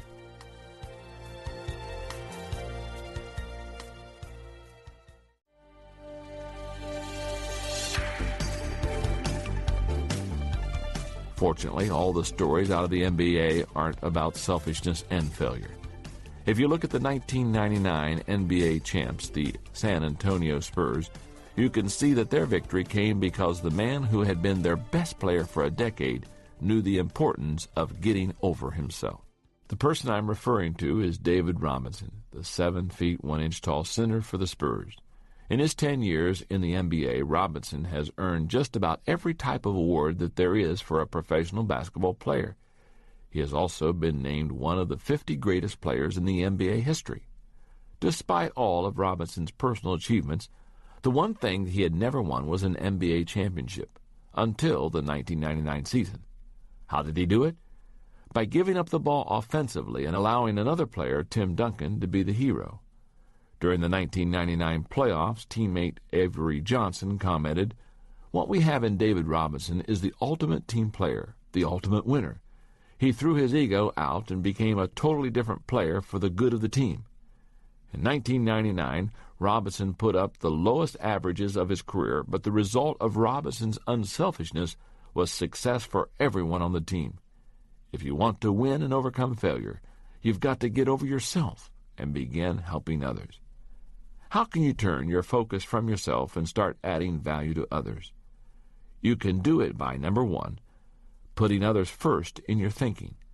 When you meet people, is your first thought about what they'll think of you or how you can make them feel more comfortable? At work, do you try to make your coworkers or employees look good? Or are you more concerned about making sure that you receive your share of credit? When you interact with family members, whose best interest do you have in mind? Your answers show where your heart is. In order to add value to others, you need to start putting others ahead of yourself in your mind and heart. If you can do it there, you will be able to put them first in your actions. Number two, finding out what others need. How can anyone add value to others if he or she doesn't know what they care about? Listen to people. Ask them what matters to them, and observe them. If you can discover how people spend their time and money, you'll know what they value. And when you know people's values, you can add value to them. Number 3, meeting the needs of others with excellence and generosity. The final step requires concrete action. Once you know what matters to people, do your best to meet their needs with excellence and generosity. Offer your best with no thought toward what you might receive in return. When I think of some of the great figures in history who were able to minister to people's needs and perform great service, one of the first who comes to my mind is John Wesley, the 18th century Briton who founded the Methodist movement. He was a great leader and served God unselfishly his entire life. But there's someone else in his family whom I consider to have been more selfless than he, and in fact made his achievements possible through her service. That person was John's mother, Susanna Wesley. At age 19, she married Samuel Wesley, a young clergyman who came to be regarded as one of the finest scholars of his day. They set up their household and they began their life together. Before long, Susanna bore them their first child, and then many more followed. Unfortunately, their hopes were greater than their prospects, and they spent nearly 50 years of marriage together, barely scraping by financially. In those days, middle-class women didn't work outside of the home. But Susanna had more than a full-time job nonetheless. She dedicated herself selflessly to caring for her family. She ran the household, managed the finances, and oversaw their modest farming efforts. And she did this while continuing to have numerous children. Over the course of 21 years, she gave birth to 19 children, and 10 of them survived. Despite all the work that Susanna Wesley performed for her family, the most important thing she did was educate her children. For 6 hours every day except Sunday, she dedicated herself to the moral and intellectual instruction of her 3 sons and 7 daughters. She made it the object of her life. Her acts were incredibly selfless, and in the process she had given up a lot. But the results found in her children speak for themselves. Charles was an influential clergyman and has been called one of the greatest hymn writers of all time. And John is considered by many to have shaped England more than any other person of his generation. In our current times, you may not be able to give your family the kind of time Susanna Wesley did, but that's not important. What matters is that you give all you can to the people who are important to you. And you can only do that if you learn to get over yourself. Be more concerned with what you can give rather than what you can get, because giving truly is the highest level of living. Step number 9 to failing forward. Get over yourself and start giving yourself.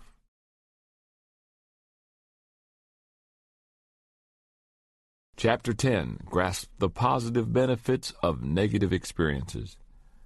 Working artists David Bayless and Ted Orland tell a story about an art teacher who did an experiment with his grading system for 2 groups of students. It is a parable on the benefits of failure. Here's what happened. The ceramics teacher announced on opening day that he was dividing the class into 2 groups. All those on the left side of the studio, he said, would be graded solely on the quantity of work they produced. All those on the right side solely on its quality. His procedure was simple. On the final day of class, he would bring his bathroom scales and weigh the work of the quantity group. 50 pounds of pots received an A, 40 pounds a B, and so on. And those being graded on quality, however, needed to produce only 1 pot, albeit a perfect one, to get an A. Grading time came, and a curious fact emerged. The works of the highest quality were all produced by the group being graded for quantity. It seems that while the quantity group was busily churning out piles of work and learning from their mistakes, the quality group had sat theorizing about perfection, and in the end had little more to show for their efforts than the grandiose theories of a pile of dead clay. It doesn't matter whether your objectives are in the area of art, business, ministry, sports, or relationships. The only way you can get ahead is to fail early, fail often, and fail forward. I teach leadership to thousands of people each year at numerous conferences, and one of my greatest concerns is always that some people will go home from the event and nothing will change in their lives. They enjoy the show but fail to implement any of the ideas that were presented to them. I tell people continually, we overestimate the event and we underestimate the process. Every dream that anyone has achieved came because of dedication to a process. People naturally tend toward inertia. That's why self-improvement is always a struggle. But that's also the reason that adversity lies at the heart of every success. The process of achievement comes through repeated failures and the constant struggle to climb to a higher level. Adversity and the failure that often results from it should not only be expected in the process of succeeding, they need to be viewed as an absolutely critical part of it. In fact, the benefits of adversity are many. Listen to some of the key reasons you should embrace adversity and persevere through it. Number 1, adversity creates resilience. Nothing in life breeds resilience like adversity and failure. A study in Time magazine in the mid-1980s described the incredible resilience of a group of people who had lost their jobs 3 times because of plant closings. Psychologists expected them to be discouraged, but they were surprisingly optimistic. Their adversity had actually created an advantage. Number 2, adversity develops maturity. As the world continues to change at a faster and faster rate, maturity with flexibility becomes increasingly important. Those qualities come from weathering difficulties. Harvard Business School professor John Cotter says, I could imagine a group of executives 20 years ago discussing a candidate for a top job and saying, this guy had a big failure when he was 32. Everyone else would say, yep, that's a bad sign. I can imagine that same group considering a candidate today and saying, what worries me about this guy is that he's never failed. The problems we face and overcome prepare our hearts for future difficulties. Number 3, adversity pushes the envelope of accepted performance. Lloyd Ogilvy says that a friend of his who was a circus performer in his youth described his experience learning to work on the trapeze. He said, once you know that the net below will catch you, you stop worrying about falling. You actually learn to fall successfully. What that means is you can concentrate on catching the trapeze swinging towards you and not on falling because repeated falls in the past have convinced you that the net is strong and reliable when you fall. The result of falling and being caught by the net is a mysterious confidence and daring on the trapeze. You fall less. Each fall makes you able to risk more. Number 4, adversity provides greater opportunities. I believe that eliminating problems limits our potential. Just about every successful entrepreneur I've met has numerous stories of adversity and setbacks that open doors to greater opportunity. For example, in 1978, Bernie Marcus was fired from Handy Dan, a do-it-yourself hardware retailer. That prompted Marcus to team with Arthur Blank to start their own business. In 1979, they opened their first store in Atlanta, Georgia. It was called Home Depot. Today, Home Depot has over 760 stores employing more than 150,000 people, and each year they do more than $30 billion in business. I'm sure that Bernie Marcus wasn't very happy about getting fired from his job back at Handy Dan. But if he hadn't been, who knows whether he would have achieved the success he has today. Number 5, adversity prompts innovation. Early in the 20th century, a boy whose family had immigrated from Sweden to Illinois sent 25 cents to a publisher for a book on photography. What he received instead was a book on ventriloquism. What did he do? He adapted and learned ventriloquism. His name was Edgar Birkin, and for over 40 years he entertained audiences with the help of a wooden dummy named Charlie McCarthy. If you want to succeed, you have to learn to make adjustments to the way you do things and try again. Adversity helps to develop that ability. Number 6, adversity brings unexpected benefits. The average person makes a mistake and automatically thinks that it's a failure.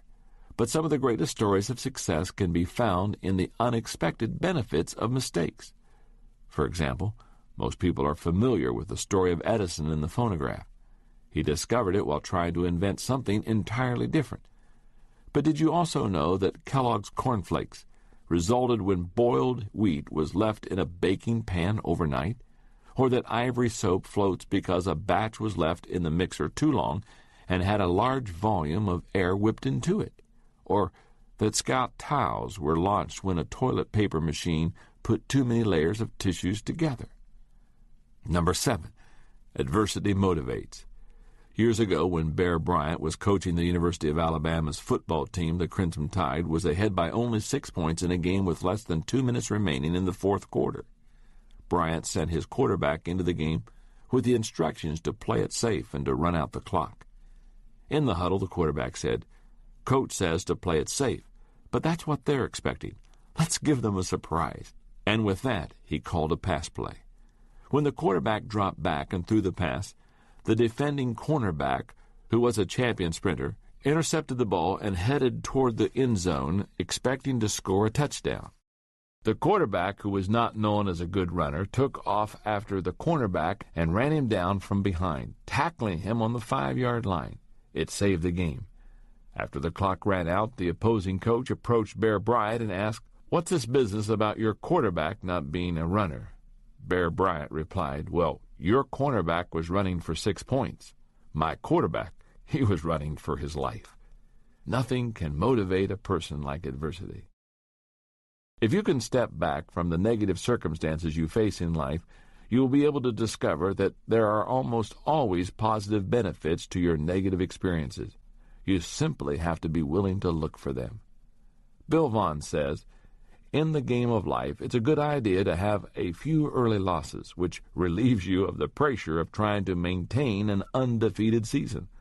Always measure an obstacle next to the size of the dream that you're pursuing. It's all in how you look at it. Try, and you can find the good in every bad experience." One of the most incredible stories of adversity overcome and success gained is that of Joseph of the ancient Hebrews. You may be familiar with the story. He was born the 11th of 12 sons in a wealthy Middle Eastern family whose trade was raising livestock. As a teenager, Joseph alienated his brothers. First, he was his father's favorite, even though he was nearly the youngest. Second, he used to tell his father any time his brothers weren't doing their work properly with the sheep. And third, he made the mistake of telling his older brothers that one day he would be in charge of them. At first, a group of his brothers wanted to kill him, but the eldest Reuben prevented them from doing that. So when Reuben wasn't around, the others sold him into slavery. Joseph ended up in Egypt working in the house of a captain of the guard, a man named Potiphar. Before long, Joseph was running the entire household. He was making the best of a bad situation. But then things got worse. The wife of his master tried to persuade him to sleep with her. When he refused, she accused him of making advances to her and got Potiphar to throw Joseph in prison. But again he made the best of a tough situation. Before long, the warden of the prison had put Joseph in charge of all the prisoners and all the prison's daily activities. While in prison, Joseph got a chance to meet a fellow prisoner who had been an official from Pharaoh's court, the chief cupbearer. And Joseph was able to do him a favor by interpreting a dream the man had. And when he saw that the official was grateful, Joseph made a request of him in return, that he would convince Pharaoh to let him out of prison. Joseph had great hope a few days later when the official was returned to court and the good graces of the monarch. He expected any minute to receive word that Pharaoh was setting him free. But 2 years passed before the cupbearer remembered Joseph, and he did so only because Pharaoh wanted someone to interpret one of his dreams. In the end, Joseph was able to interpret Pharaoh's dreams, and because the Hebrews showed such great wisdom, the Egyptian ruler put Joseph in charge of the entire kingdom. When his brothers traveled to Egypt for relief from famine 20 years after selling him into slavery, they discovered that their brother Joseph was not only alive, but second in command of the most powerful kingdom in the world. Few people would welcome the adversity of 13 years in bondage as a slave and a prisoner, but as far as we know, Joseph never gave up hope and never lost his perspective, nor did he hold a grudge against his brothers. After their father died, he told them, "You intended to harm me, but God intended it for good to accomplish what is now being done, the saving of many lives." He found the positive benefits in his negative experiences, and if he can do it, so can we. Step number 10 to failing forward.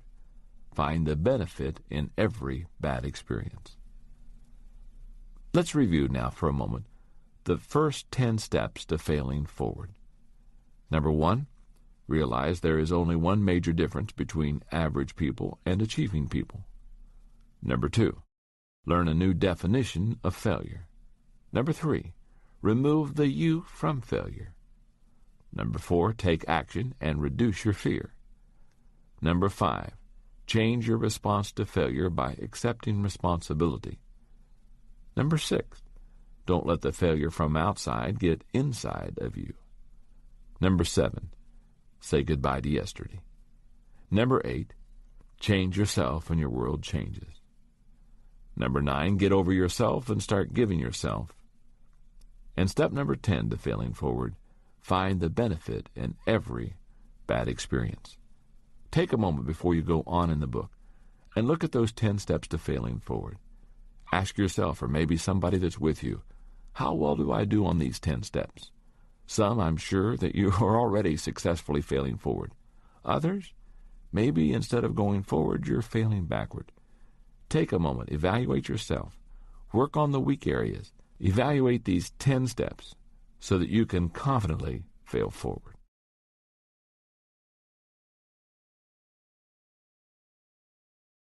Chapter 11. Take a risk. There's no other way to fail forward. Every era has its great explorers, people willing to face danger to break new ground and discover new worlds. The fuel that makes it possible for those people to conquer new territory is risk, as pioneer aviator Charles Lindbergh emphasized when he said, "What kind of man would live where there is no daring? I don't believe in taking foolish chances, but nothing can be accomplished if we don't take any chances at all." Risk is a funny thing. It's very subjective. Someone may have no trouble plunging off a high tower with a bungee cord attached to his leg, but that same person may look at speaking in front of a group of 20 people as a death-defying risk. To another person, speaking isn't intimidating at all. For example, I love to speak to groups. I've spoken to groups as large as 82,000 people, and it's wonderful. On the other hand, you couldn't get me to bungee jump. So how do you judge whether some activity is worth the risk? Do you base it on your fear? No, you should do some things that scare you. Should you base it on the probability of success? No, I don't think that's the answer either. Risk must be evaluated not by the fear it generates in you or the probability of your success, but by the value of the goal. Allow me to tell you the story of someone who pushed the envelope of risk in order to achieve goals that had great value to her. Her name was Amelia Earhart. She grew up in the Midwest and had a very ordinary childhood. While in her early 20s, she took her first plane ride at Doherty Field in Long Beach, California. She was hooked. She said, "As soon as we left the ground, I knew I myself had to fly." She immediately began working odd jobs to earn the $1,000 that would be required to take flying lessons, and it wasn't long before she was learning how to fly from Anita Snook, another pioneer flyer. Earhart found that learning to fly wasn't easy, or at least not for her, and she had more than her share of crashes, but she persevered. In 1921, Earhart made her first solo. The next year, she set the first of her many aviation records. She piloted planes because she loved to fly, but she also had an agenda. She was trying to break ground for others. She said, "My ambition is to have this wonderful gift produce practical results for the future of commercial flying and for the women who may want to fly tomorrow's planes." By 1935, Amelia Earhart was a seasoned world-class pilot and had done a lot of things to accomplish her goals of opening doors for women and legitimizing commercial aviation. She must have believed the motto of all great achievers: if at first you do succeed, try something harder. Because that's when she decided to embark on her greatest adventure. She intended to fly around the world. Her first leg took her from Oakland to Hawaii. But as she took off from Luke Field near Pearl Harbor, she blew a tire and crashed the plane, causing tremendous damage. She had failed, but she wasn't ready to give up. Her plane was shipped to California for repairs, and she planned out her next attempt. 2 years later, in June of 1937, she again started on her around-the-world voyage, this time heading east. For a month, she and her navigator, Frederick Noonan, made their way, and the end of June they had flown 22,000 miles. When they took off from New Guinea on July the 2nd, they had great hope because there were only 7,000 miles to go. But they were never seen again. If anyone had been able to talk to Earhart about her last hours, I believe she would have not expressed any regret for attempting what she did. To achieve any worthy goal, you must take risk. Amelia Earhart believed that, and her advice when it came to risk was simple and direct. Decide whether or not the goal is worth the risk involved. If it is, stop worrying. The reality is that everything in life is risky. If you want to avoid all risk, then, well, don't ride in an automobile. They cause 20% of all fatal accidents. Don't travel by air, rail, or water. 16% of all accidents result from these activities. Don't walk in the street. 15% of all accidents occur there. And, well, I guess you shouldn't stay at home. 17% of all the accidents happen there. You see, in life there are really no safe places or risk-free activities. Helen Keller, author, speaker, and advocate for the disabled, asserted, "Security is mostly a superstition. It does not exist in nature, nor do the children of men as a whole experience it. Avoiding danger is no safer in the long run than outright exposure. Life is either a daring adventure or nothing." Everything in life brings risk. It's true that you risk failure if you try something bold because you might miss it. But you're also risking failure if you stand still and don't try anything new. As G.K. Chesterton said, "I do not believe in a fate that falls on men however they act, but I do believe in a fate that falls on them unless they act. The less you venture out, the greater your risk of failure. Ironically, the more you risk failure and actually fail, the greater your chances of success." If risk has such great potential rewards, then why aren't people embracing it as a friend? I believe they don't because they tend to fall into one or more of the following 6 traps. Number 1, the embarrassment trap. Deep down, nobody wants to look bad. And if you take a risk and fall flat on your face, you might embarrass yourself. But the only way to become better is to take steps forward, even shaky ones that cause you to fall down. Little progress is better than no progress at all. Success comes in taking many small steps. Number 2, the rationalization trap. People who get caught in the rationalization trap second-guess everything they do, and as they prepare to take action, they tell themselves it's really not that important. But the truth is, if you wait long enough, nothing is important. Sidney J. Harris says, "Regret for the things we did can be tempered by time. It is regret for the things we did not do that is inconsolable." Number 3, the unrealistic expectation trap. For some reason, many people think everything in life should be easy, and when they find out that achievement takes effort, they give up. But success takes hard work. There's a Latin proverb that says, "If there is no wind, row." As you prepare to take a risk, don't expect to get a favorable wind. Begin with a mindset that you have to row. Then, if you get some help, it will be a pleasant surprise. Number 4, the fairness trap. Psychologist M. Scott Peck begins his book, The Road Less Traveled, with the words, "Life's not fair. That's a fact." But many people never learn it. Instead of acknowledging it and moving on, they expend their energy trying to find fairness. They say to themselves, "I shouldn't have to be the one to do this." Number 5, the timing trap. Some people tend to think that there's a perfect time to do everything, and this isn't it. So they wait. But Jim Stovall advises, don't wait for all the lights to be green before you leave the house. If you wait for the perfect timing, you'll wait forever. Number 6, the inspiration trap. Someone once said, "You don't have to be great to start, but you have to start to be great." Many people want to wait for inspiration before they are willing to step out and take a risk. I find that especially true of people with an artistic bent. But as playwright Oscar Wilde says, when he was asked the difference between a professional writer and an amateur, the difference is that an amateur writes when he feels like it, a professional writes regardless. As you examine the way you live, consider whether you are taking enough risk, not senseless ones, but intelligent ones.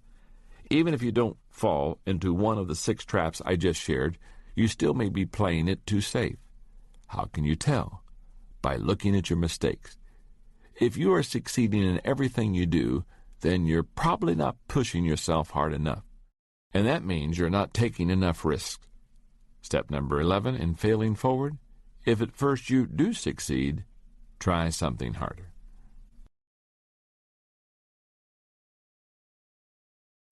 Chapter 12. Make failure your best friend. The idea that you can make failure your best friend may seem very odd to you, but the truth of the matter is that failure is either your friend or your enemy, and you are the one who chooses which. If you play a dirge every time you fail, then failure will remain your enemy. But if you determine to learn from your failures, then you actually benefit from them, and that makes failure your friend.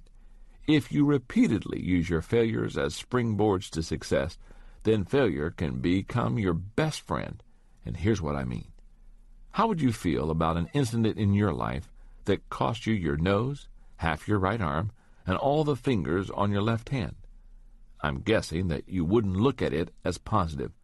But that's what happened to Dr. Beck Weathers, and he sees that loss as the defining event in his life, the event that turned everything around for him.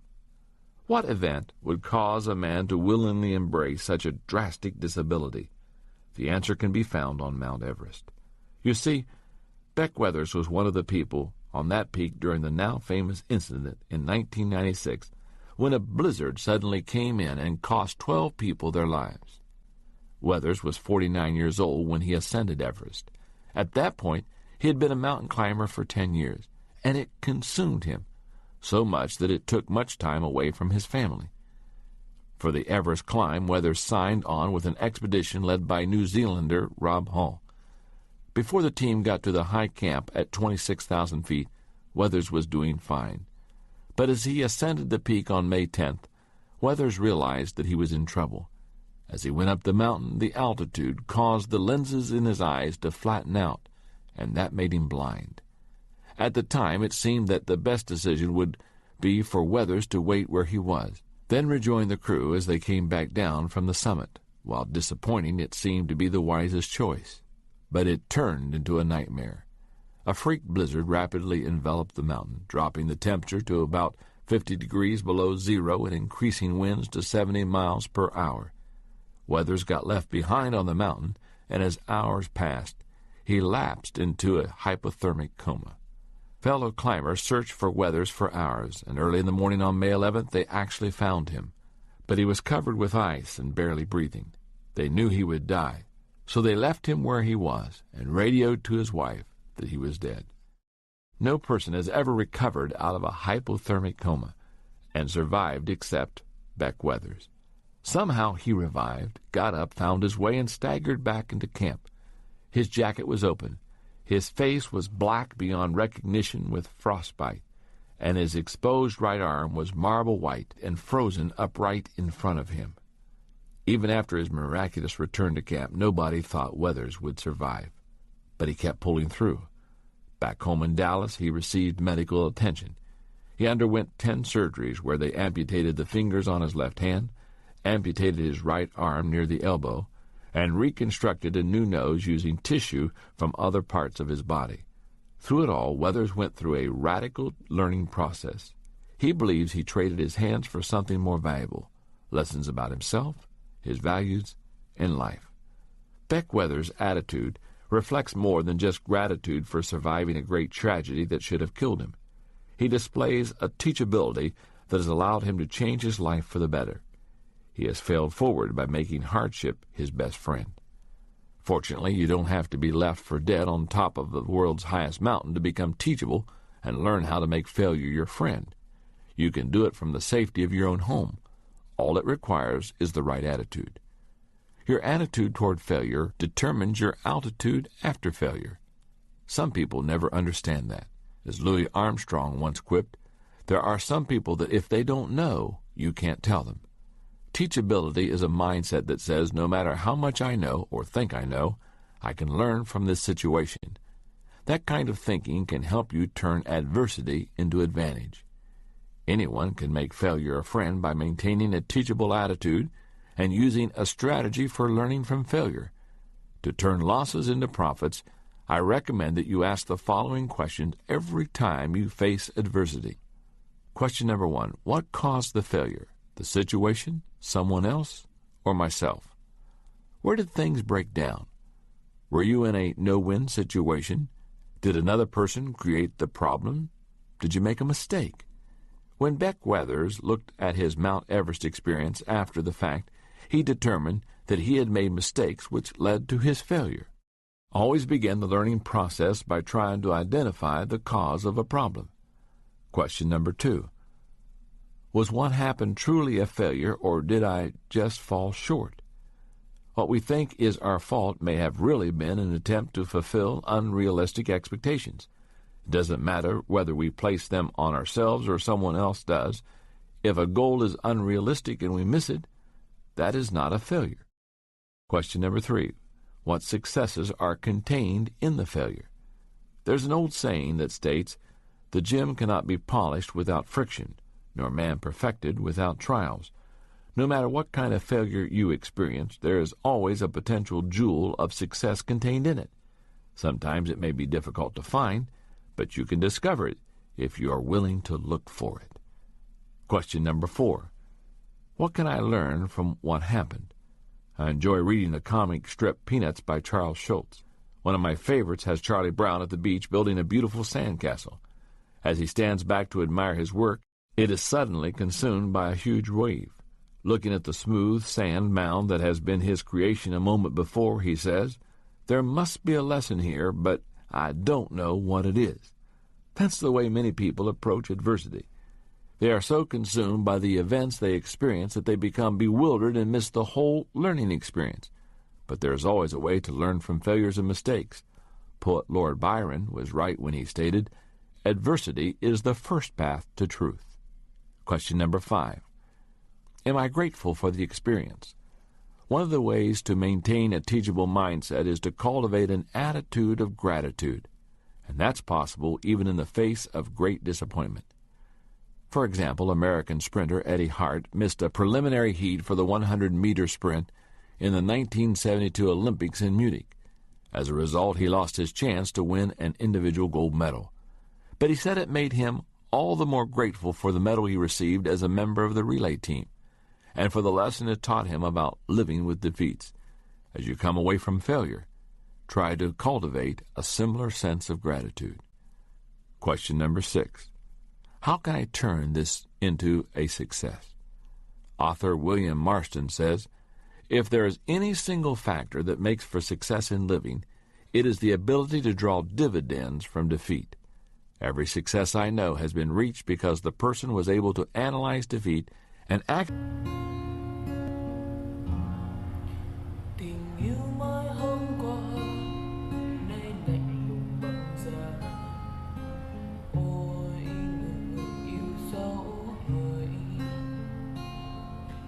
Chính lấy tim ta nay phủ phàng xa vời, thôi thì cuộc tình đâu. Chiều nay ta bơ vơ trên các dải hoang vàng, xót thương cho cuộc tình ta. Nhìn sóng vô miên man, thương cho đời cay đắng.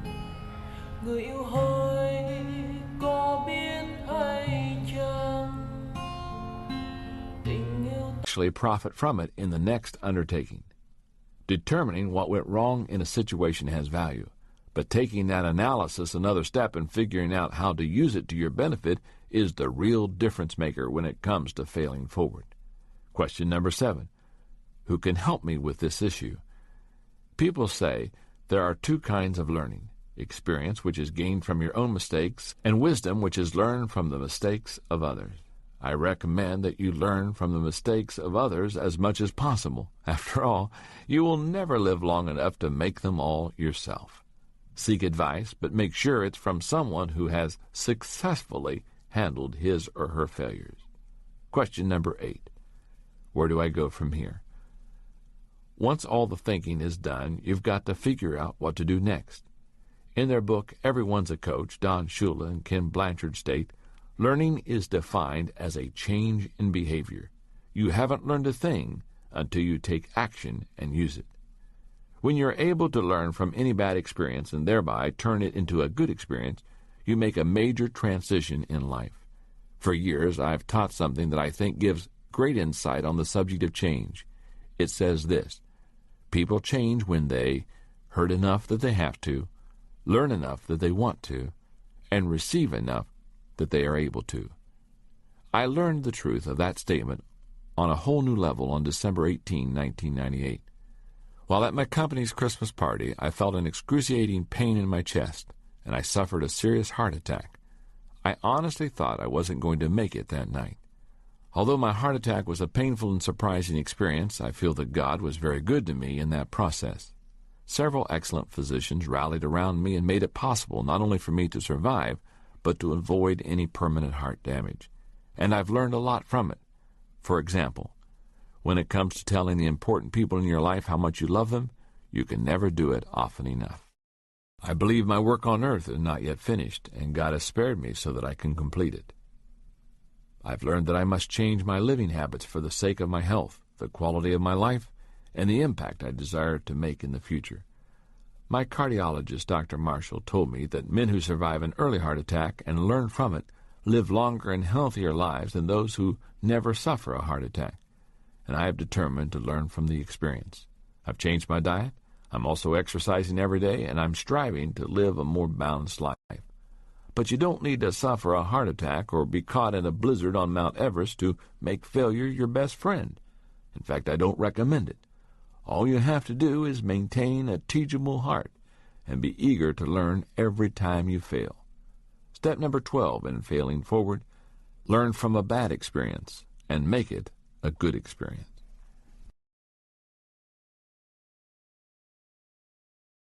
Chapter 13, Avoid the Top 10 Reasons People Fail. I don't put much stock in the idea of luck.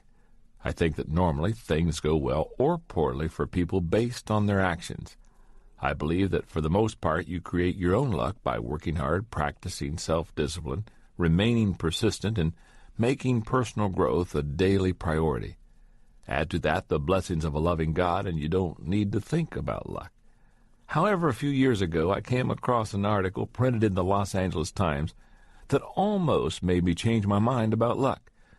Listen to what it said.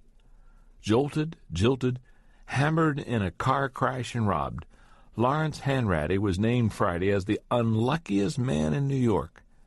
Nearly electrocuted in a construction site accident in 1984 that put him in a coma for weeks, Hanratty lost the lawyers fighting for his disability claim. One was disbarred, two died, and his wife ran off with her lawyer. Hanratty, who was spent years fighting heart and liver disease, had his car wrecked in a crash last year, and when police left the scene of the accident, he was held up and robbed. As if he hasn't tolerated enough hardship, 38-year-old Hanratty of Mount Vernon, New York, said an insurance company now wants to cut off his workers' compensation benefits, and his landlord has threatened to kick him out of his apartment. Depressed and suffering from agoraphobia, a fear of open spaces, Hanratty uses a canister of oxygen and takes 42 pills a day for his heart and liver ailments. Hearing that story kind of makes you want to find poor Lawrence to see if you can help him out in some way, doesn't it? But I think the experiences of Lawrence Hanratty are not typical of most people who continually fail or experience continual ongoing adversity. Why? Because most of the time the trouble we face is the result of our own negative actions. It's usually our own fault. Many people possess blind spots when it comes to knowing about themselves. Sometimes those blind spots apply to strengths, but more often people fail to see their own weaknesses, and that causes trouble. If you don't know you have a problem, then you can't work to fix it. I'd like to acquaint you with what I have observed to be the top 10 reasons people fail. As you listen, be open-minded and try to see yourself and your shortcomings in the descriptions that I give. Look for reoccurring issues in your life. As you do, you may find your Achilles heel. Number 1, poor people skills. By far the greatest single obstacle to success that I see in others is a poor understanding of people. A while back, the Wall Street Journal printed an article on the top reasons that executives fail. At the top of the list was a person's inability to effectively relate to others. How are you when it comes to working with people? Are you genuine and authentic, or do you continually put up a front? Do you listen carefully to others, or do you spend most of your time doing the talking when you're with people? Do you expect everyone else to conform to your wishes, your schedule, and your agenda? Or do you look for ways to meet people on their terms? If you haven't learned how to get along with people, you will always be fighting a battle to succeed. However, if you can make people skills a strength, it will take you farther than any other skill you develop.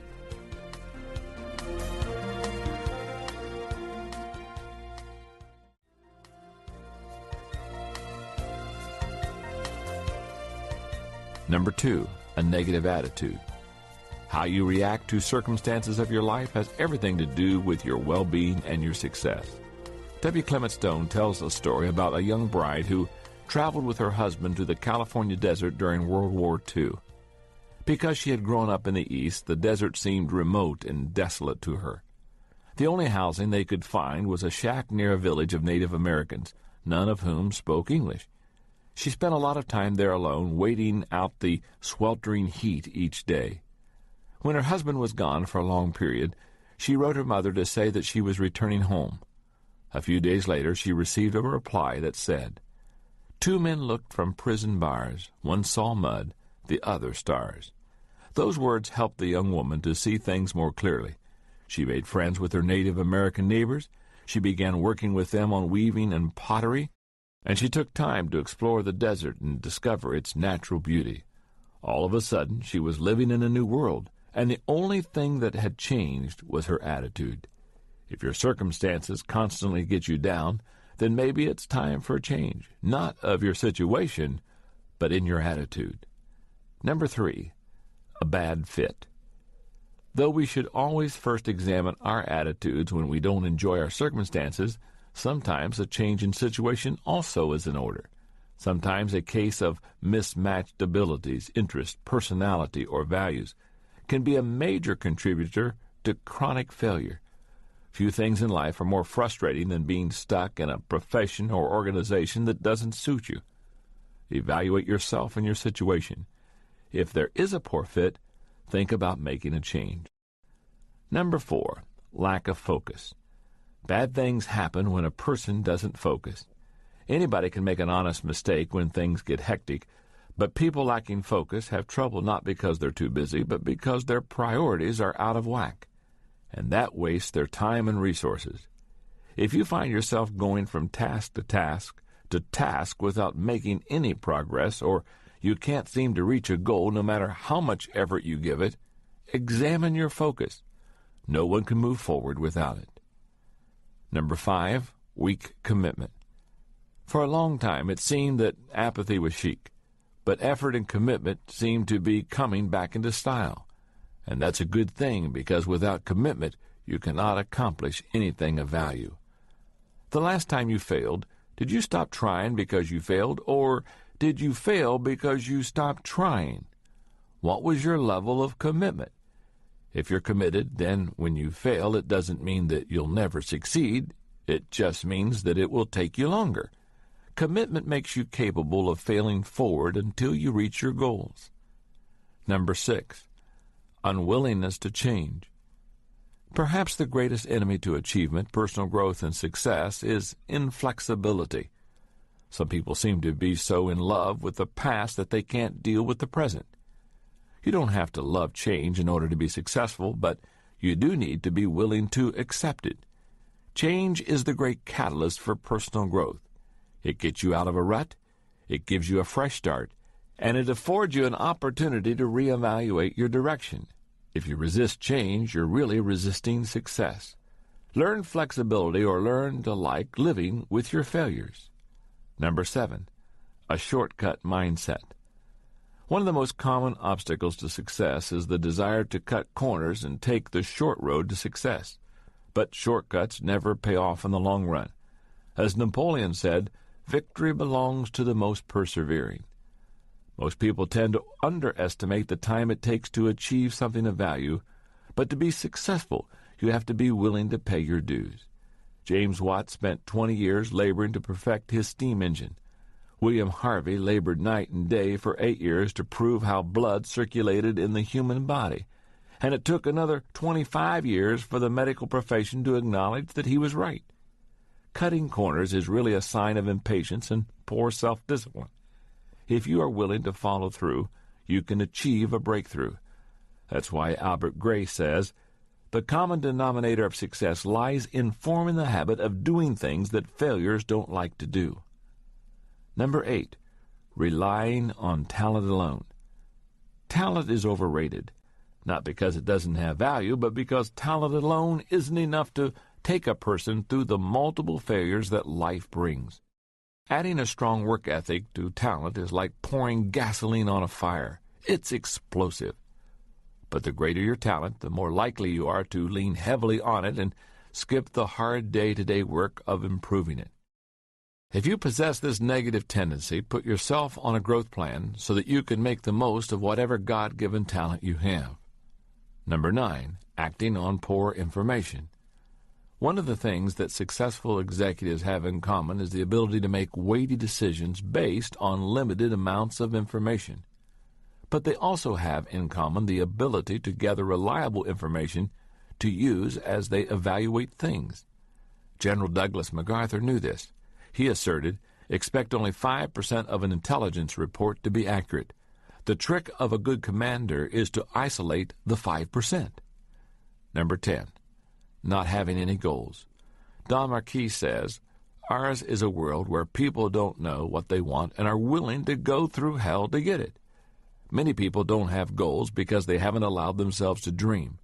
As a result, they don't possess a desire. If that describes you, then you've got to look deep within yourself and try to determine why you're on this planet. Once you've discovered that, you'll know what to shoot for. If you can discover the weakness that weakens you, then you can start doing something about it, and that can change your life. I've seen that happen over and over again in people who desire success. Let me tell you about one of them. One of the people I rely on most at the Enjoy Group is my good friend Dan Ryland. He and I have worked together for 16 years. He is highly organized, and he goes after a goal with a vengeance. But when I first met him, let's just say that because he was purpose-driven, he was not the most relational guy in the world. When Dan started working with me, he was an intern. I remember one day at the office, soon after he started working at the church, I was standing in the lobby having a conversation with a group of people, and Dan came in from a parking lot with his carefully arranged briefcase. He walked right through the group of us and didn't say a word. I excused myself from the group, and I followed him. Dan set his briefcase down on his desk, and when he turned around, he was surprised to see that I was standing there. I asked him why he had walked by the group of us without saying a word. He replied that he had lots of work to do. Then I looked him straight in the eye and said, "You just passed your work." Over the next few years, Dan and I worked together on his relationships with people. Today, if you were to meet Dan, you would think that his ability to work with people is a natural strength because he is so good at it. And if I have a tricky assignment that requires someone with exceptional people skills to carry it out, do you know who my first choice is? Dan. And that has become possible because of his willingness to grow and change. He has taken a weakness and turned it into a strength. If you are dedicated to overcoming failure and achieving lasting success, then you need to be willing to do the same. Work on that weakness that weakens you, and there is no telling how far you will go. Step number 13 to failing forward, work on the weakness that weakens you.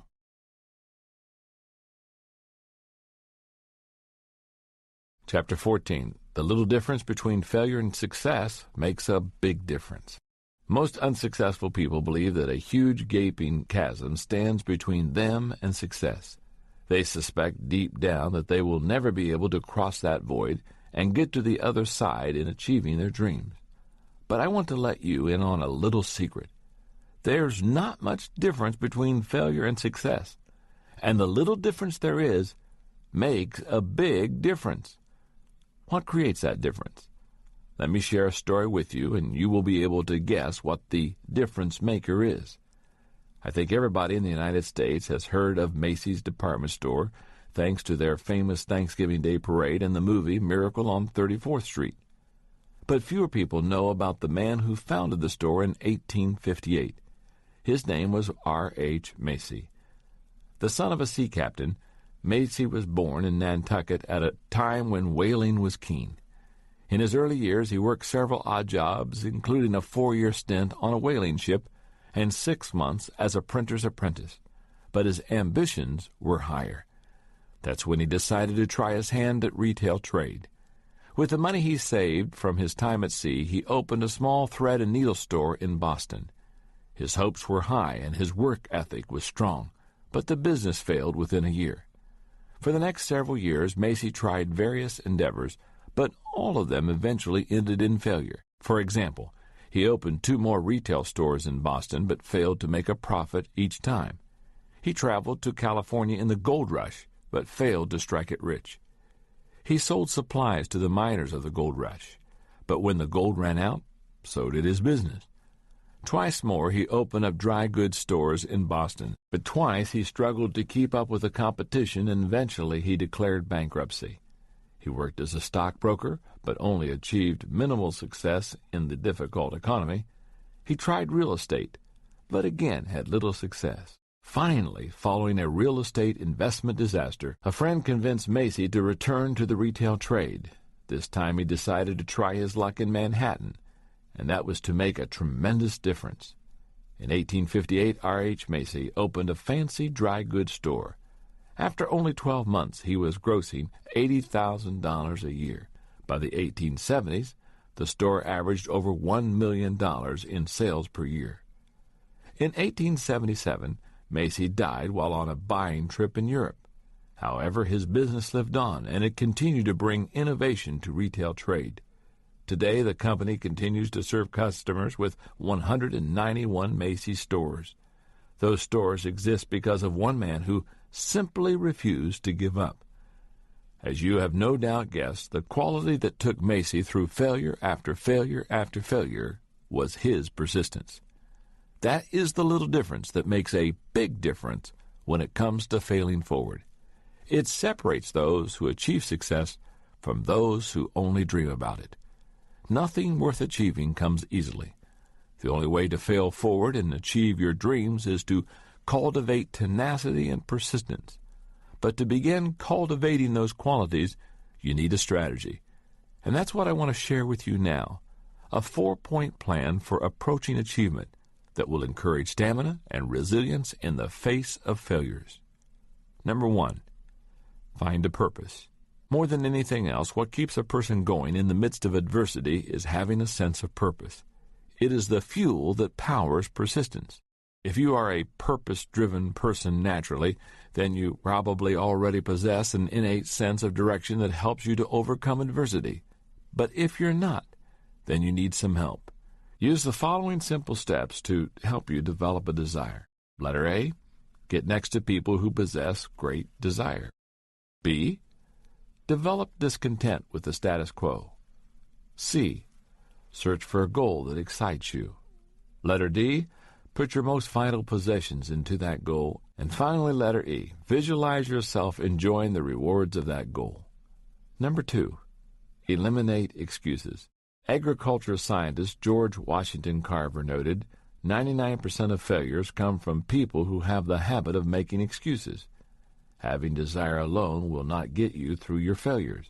You have to forget about making excuses and keep moving forward as R.H. Macy did. No matter how many opportunities you've missed or mistakes you've made, don't ever make excuses. Bite the bullet. Take complete responsibility for yourself and keep trying. Number 3, develop incentives. Nothing helps a person remain tenacious like a good incentive. That's why so many companies use them with their employees.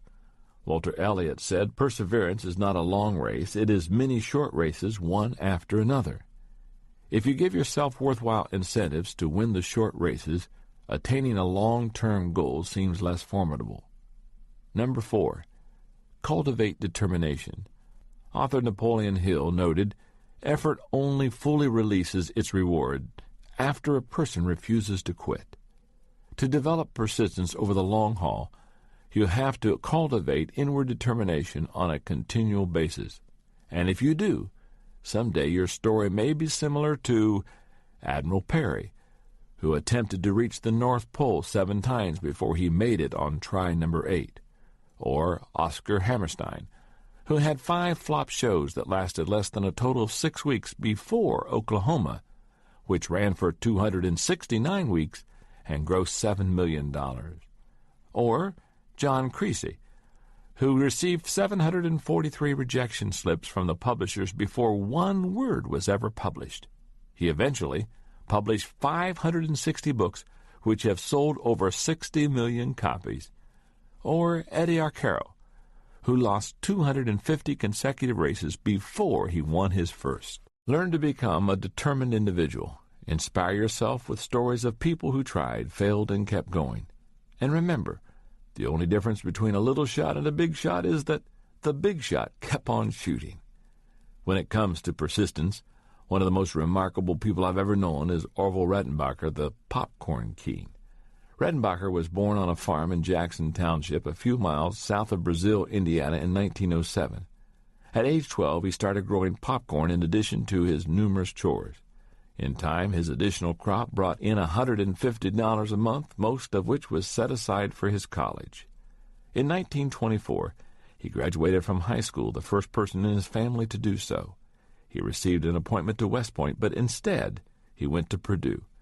His ambition was to become a county agent. Times were tough, and coming from a farming family meant that he didn't have much money. So Redenbacher worked hard and did lots of odd jobs for the university in the agricultural department, including some experiments with popcorn hybrids. In 1928, he received his degree in agriculture. After graduation, the first job he took was that of a teacher. Then a year later, he changed professions and became a county agent, a job he held until 1940, all the while continuing his experiments with popcorn hybrids. For the next 10 years, Redenbacher managed 12,000 acres of farms for the Princeton Mining Company and continued his experiments. Then in 1950, he and a friend decided to go into business together, and they purchased a seed company. That freed up more time for Redenbacher to develop his hybrid, but it was a huge undertaking. To give you an idea of the magnitude of the task, listen to the words of his grandson, Gary Redenbacher. Grandpa was a tireless worker. Those who have ever tried to hybridize a rose or any other plant know that it's just a matter of dogged determination and time. I tell people to imagine that they are in a football stadium full of fans. Imagine that each fan is a stalk of corn. Your job is to go to each corn stalk in the stands and individually pollinate each one. But since the average football stadium only holds 50,000 people, you'll need to do 3 stadiums before you've pollinated as many corn stalks as Grandpa did each year. Through all the tens of thousands of hybrids, Grandpa never lost sight of his goal, to produce a better popcorn. Finally, in 1965, Redenbacher perfected his popcorn hybrid. He had a popcorn that outperformed every other variety in popping volume, poppability, and flavor. But it took him another 10 years to make his popcorn the best-selling brand in the world. It would have been easy for Redenbacher to quit his quest for the perfect popcorn many times. He wasn't successful, marketing it until he was 67 years old. But he had a dream and the determination to pursue it, and he wouldn't give up. When asked about his philosophy, he said, "I followed the classic homespun principles. Never say die. Never be satisfied, be stubborn, be persistent. Integrity is a must. Anything worth having is worth striving for with all your might. If you desire to succeed, realize that there is not much difference between success and failure. If you are willing to be doggedly persistent, you can be a success." Step number 14 in failing forward. Understand there's not much difference between failure and success.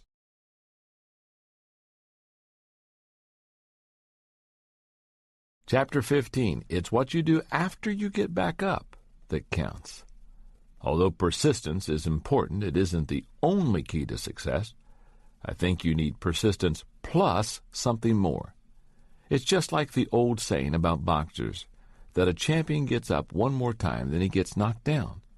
While that may be true, if that's the only thing he does, he may finally win, but not before getting his brains beat out. Who wants that? He's much better off if he needs to get up off of the mat only a few times. He does that by figuring out how to knock out his opponent. That's what Milton Bradley did, in a manner of speaking. He figured out what to do so that he wouldn't continue falling down. He started out his career at age 20 as a draftsman. That was in 1856. By 1860, he had earned enough money to buy a printing press and go into business for himself as a lithographer. His first great product idea was to lithograph the newly elected President Abraham Lincoln.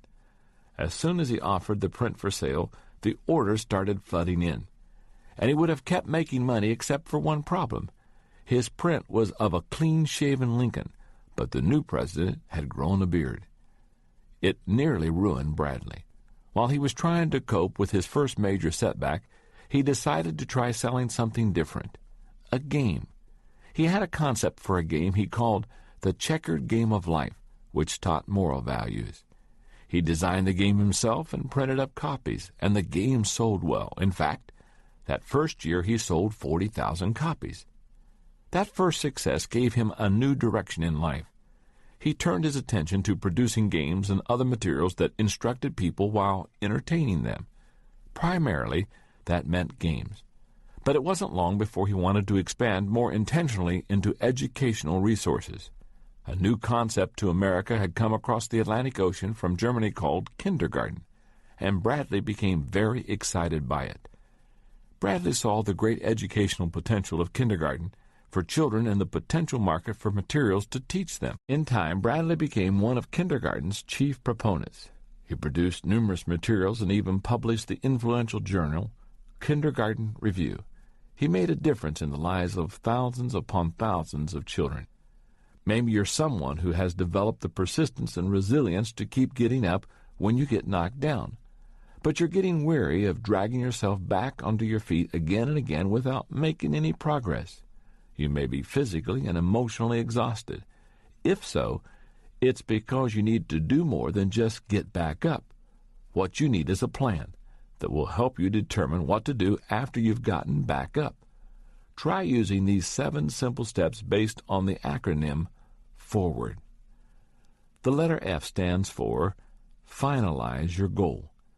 In the last chapter, I wrote about the importance of having purpose in developing a desire. The next step is to settle on a definite goal you may want to reach. The boxer in the ring who gets back up has as his goal knocking out his opponent. Milton Bradley had his, to produce educational products for kindergarten students. You need to determine what your goal is. Recognize that the goal shapes the plan shapes the action. The action achieves the results bring success. The letter O stands for Order Your Plans. The saying is old, but it's true. By failing to prepare, you are preparing to fail. There is no guarantee that what you plan will be carried out in the way that you envision it. But if you neglect to plan, your chances of success are very slim. The letter R stands for Risk Failing by Taking Action. Planning alone won't bring success. The other half of the battle is taking action. Conrad Hilton said, "Success seems to be connected with action. Successful people keep moving." Moving forward on a plan and actually doing it always involves risk. And that's good, because nothing of value is achieved without risk. The letter W stands for Welcome Mistakes. By now you realize that mistakes are not to be avoided but embraced. They are signals that you're moving into new territory, breaking new ground, making progress. As the old English proverb states, he who makes no mistakes never makes anything. The letter A stands for Advance Based on Your Character. Every time you face mistakes, an attempt to move forward in spite of them is a test of character. That's because there always comes a time when giving up is easier than standing up, when giving in looks more attractive than digging in. And in those moments, character may be the only thing you have to draw on to keep you going. After you've been knocked down, and you've had the will to get back up, the intelligence to plan your comeback, and the courage to take action, know that you will experience a defining moment, and it will define you, as an achiever or as someone who quit. The letter R stands for reevaluate your progress continually.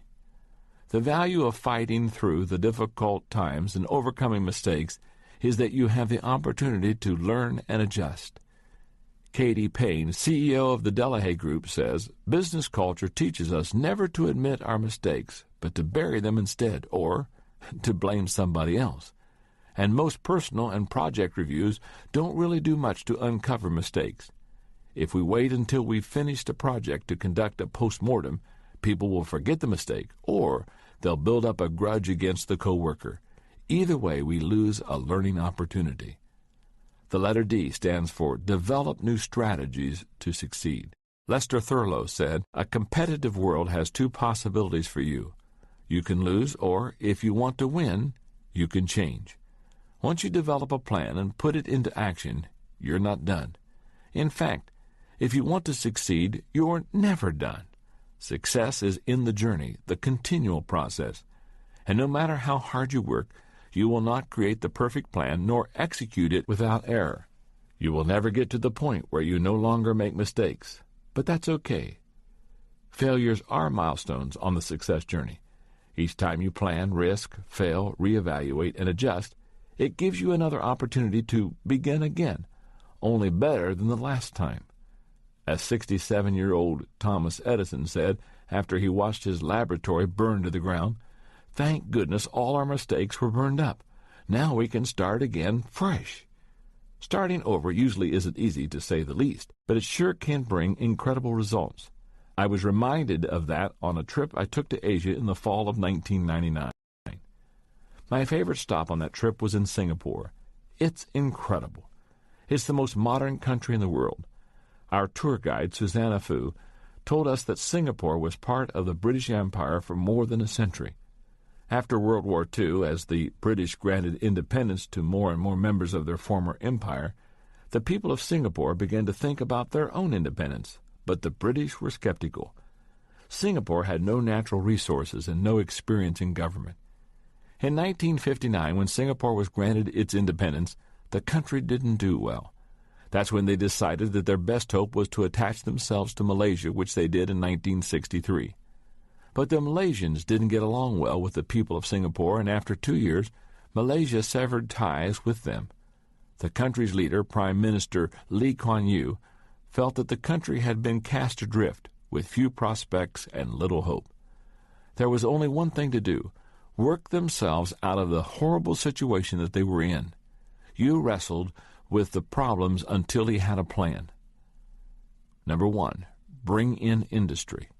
His first objective was to bring in industries that would employ many low-skilled workers so that the people would have jobs. 2, create public housing. He wanted the people's quality of living to improve and to inspire them. They would move into better housing, but they would pay for it themselves. Number 3, send people to school. The only way for the country to improve was for the people to improve themselves. He would make education affordable for everyone. Number 4, set up a banking system. The goal was nothing short of making Singapore the financial center of Asia. Number 5, encourage international travel. Singapore would become a business and tourist destination with a world-class airport. Prime Minister Yew's goal was lofty and his plan was ambitious, but the people of Singapore persevered.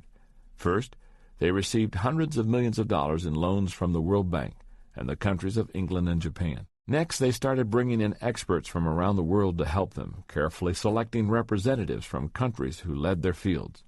From Japan and Germany, technical advisors to set up factories. From Sweden and Holland, experts on banking and financing. From Israel, Army advisors. From New Zealand and Australia, Air Force and naval advisors. Then they brought in 1,200 companies from the United States and Japan, including General Electric, IBM, Hewlett-Packard, Philips, Sony, Mitsubishi, Caterpillar, Texas Instruments, Mobil Oil, and others. As our guide, Susanna Fu, told us the story, she fought back the tears. She had been one of the struggling, uneducated people that the country had helped to make a better life. As a teenager in the 1960s, she had dropped out of high school. But as the country got on track, so did she. She went back to night school and improved herself. Today, now in her 50s, she understands the incredible distance she and her country have traveled. She has seen Singapore City go from a land of swamp and scrub to a great international city, and she has seen the people go from ignorant and helpless to a rugged, disciplined group of achievers. I'm not sure when I will get back to Singapore, but as I left, I realized that I would not forget Susanna Fu or her beautiful city. In all the countries and cities I've ever been, no place better exemplified what it means to fail forward. Step number 15 in failing forward: get up, get over it, and get going.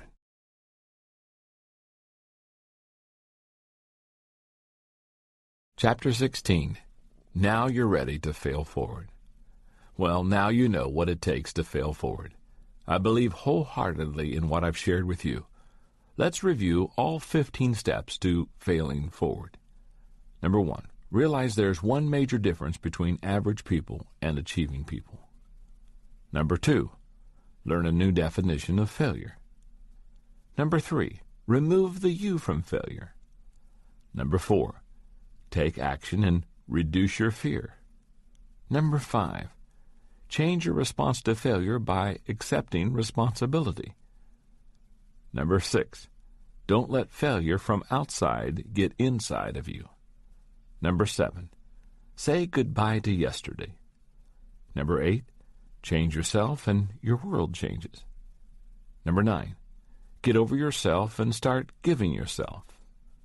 Number 10, find the benefit in every bad experience. Number 11, if at first you do succeed, try something harder. Number 12, learn from a bad experience and make it a good experience. Number 13, work on the weakness that weakens you. Number 14, understand there's not much difference between failure and success. And number 15, get up, get over it, and get going. Those are the steps.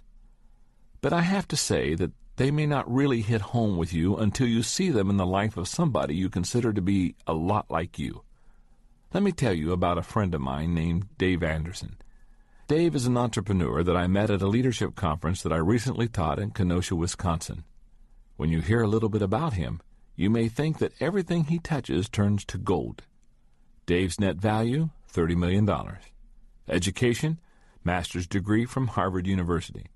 His current position, the chairman of Famous Dave's of America, a company with 3,000-plus employees and annual sales of $41.6 million.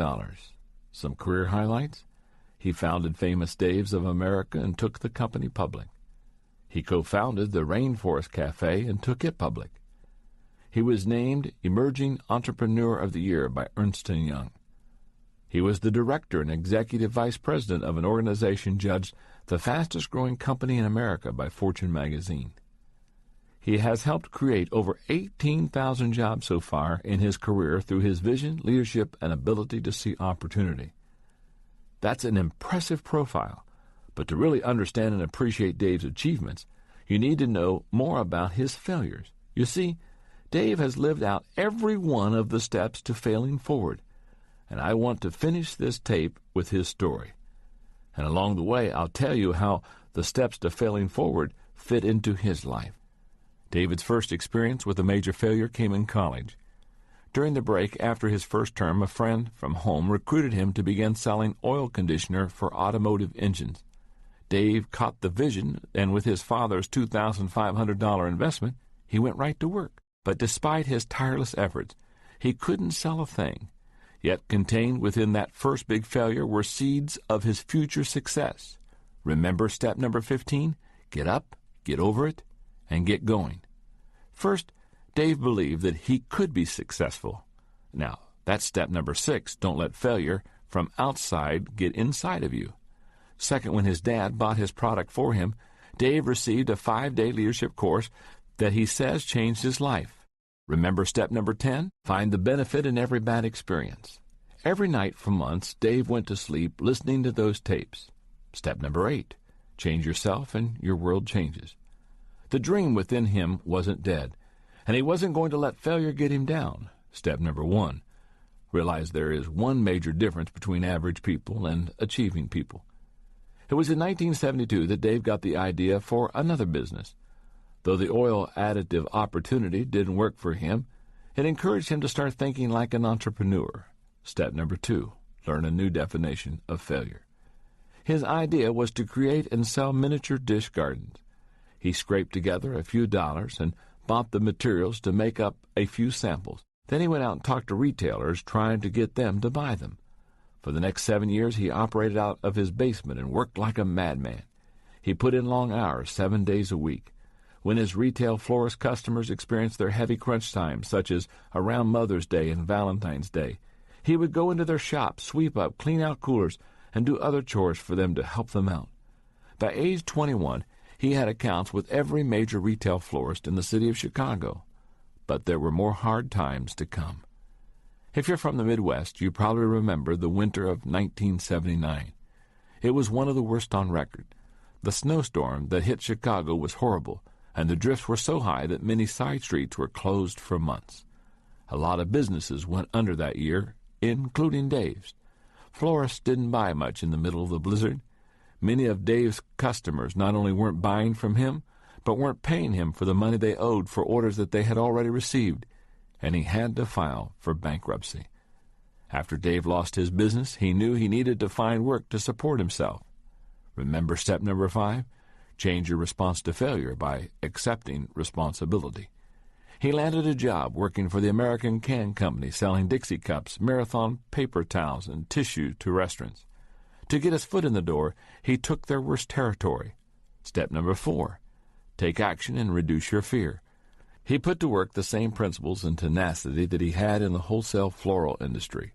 Step number 14. Understand there's not much difference between failure and success. He made a lot of mistakes, experienced much rejection, and lost many sales. But he worked like crazy and kept learning. Step number 13. Work on the weakness that weakens you.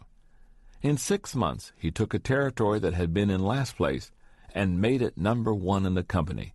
He regained momentum. Step number 7. Say goodbye to yesterday. He also discovered that his past failure didn't brand him for life. Step number 3. Remove the you from failure. Dave Anderson is a Native American. In 1982, Dave's tribe came calling. Their organization was losing money, and recognizing his business prowess, they asked him to be their CEO. Step number 11. If at first you do succeed, try something harder. He led the tribe's concerns for 3 years. During that time, gross revenue increased from $3.9 million to over $8 million. He also was honored by various state and local government and business organizations, and asked to sit on numerous councils for areas such as tourism and minority business development. In time, Dave was helping so many people that he was granted a Bush Leadership Fellowship for a lifetime of outstanding achievement by the Bush Foundation in St. Paul, Minnesota. Although Dave had achieved success in a variety of businesses over a relatively short period of time, he had not yet done anything related to his true passion, food. In 1994, Dave helped co-found a highly successful restaurant company called the Rainforest Cafe, and it made him wealthy. Step number 11. If at first you do succeed, try something harder. He used some of the money he made to purchase a small resort in Hayward, Wisconsin. There, Dave built the kind of restaurant he'd always dreamed of having, one that made great barbecue. It was called Famous Dave's. Soon he opened a second Famous Dave's, then other restaurants. At this point, if you didn't know better, you'd think Dave was set. But Dave was on the verge of facing the lowest point of his life and his greatest obstacle, himself. In 1995, a group of friends and family came to him in what's commonly called an intervention. In other words, they confronted him about his drinking. When the people who loved him called him on the carpet, he was secretly pleased because he knew he needed to change. So he went into treatment for alcoholism. He's been sober ever since. Dave knew he needed to change, and in the years since he turned his life around, he has seen lots of change in himself. Now continual learning and growth are the hallmarks of his life. Step number 12. Learn from a bad experience and make it a good experience. As I share this with you, Dave owns 24 restaurants in 5 states, and the business is still growing. But as incredible as Dave's achievement has been, what's even more remarkable is his realization that his success does not exist for himself alone, but so that he can help others. Step number 9. Get over yourself and start giving yourself. He's doing that through an endowment fund for disadvantaged minority children, which he founded. Dave Anderson has made more mistakes, suffered more adversity, overcome more problems, and experienced more failures than most people you will ever meet. But he's also achieved more, too.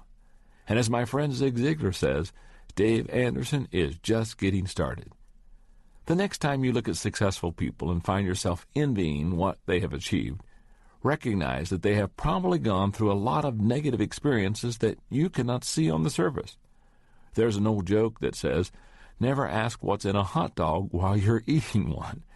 The idea is that if you did know what's in it, you'd never want to eat one again. A lot of failure goes into success. If you really want to achieve your dreams, I mean really achieve them, not just daydream or talk about them, you've got to get out there and fail.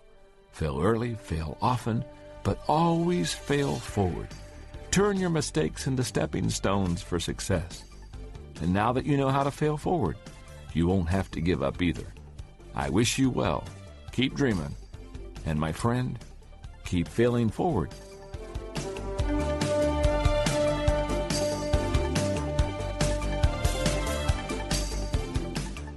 That concludes Failing Forward, Turning Mistakes into Stepping Stones for Success by John C. Maxwell. Look for the complete book and other books and audiobooks by John C. Maxwell, including The 21 Irrefutable Laws of Leadership and Developing the Leader Within You, in quality bookstores everywhere. This has been a presentation of Nelson Audio.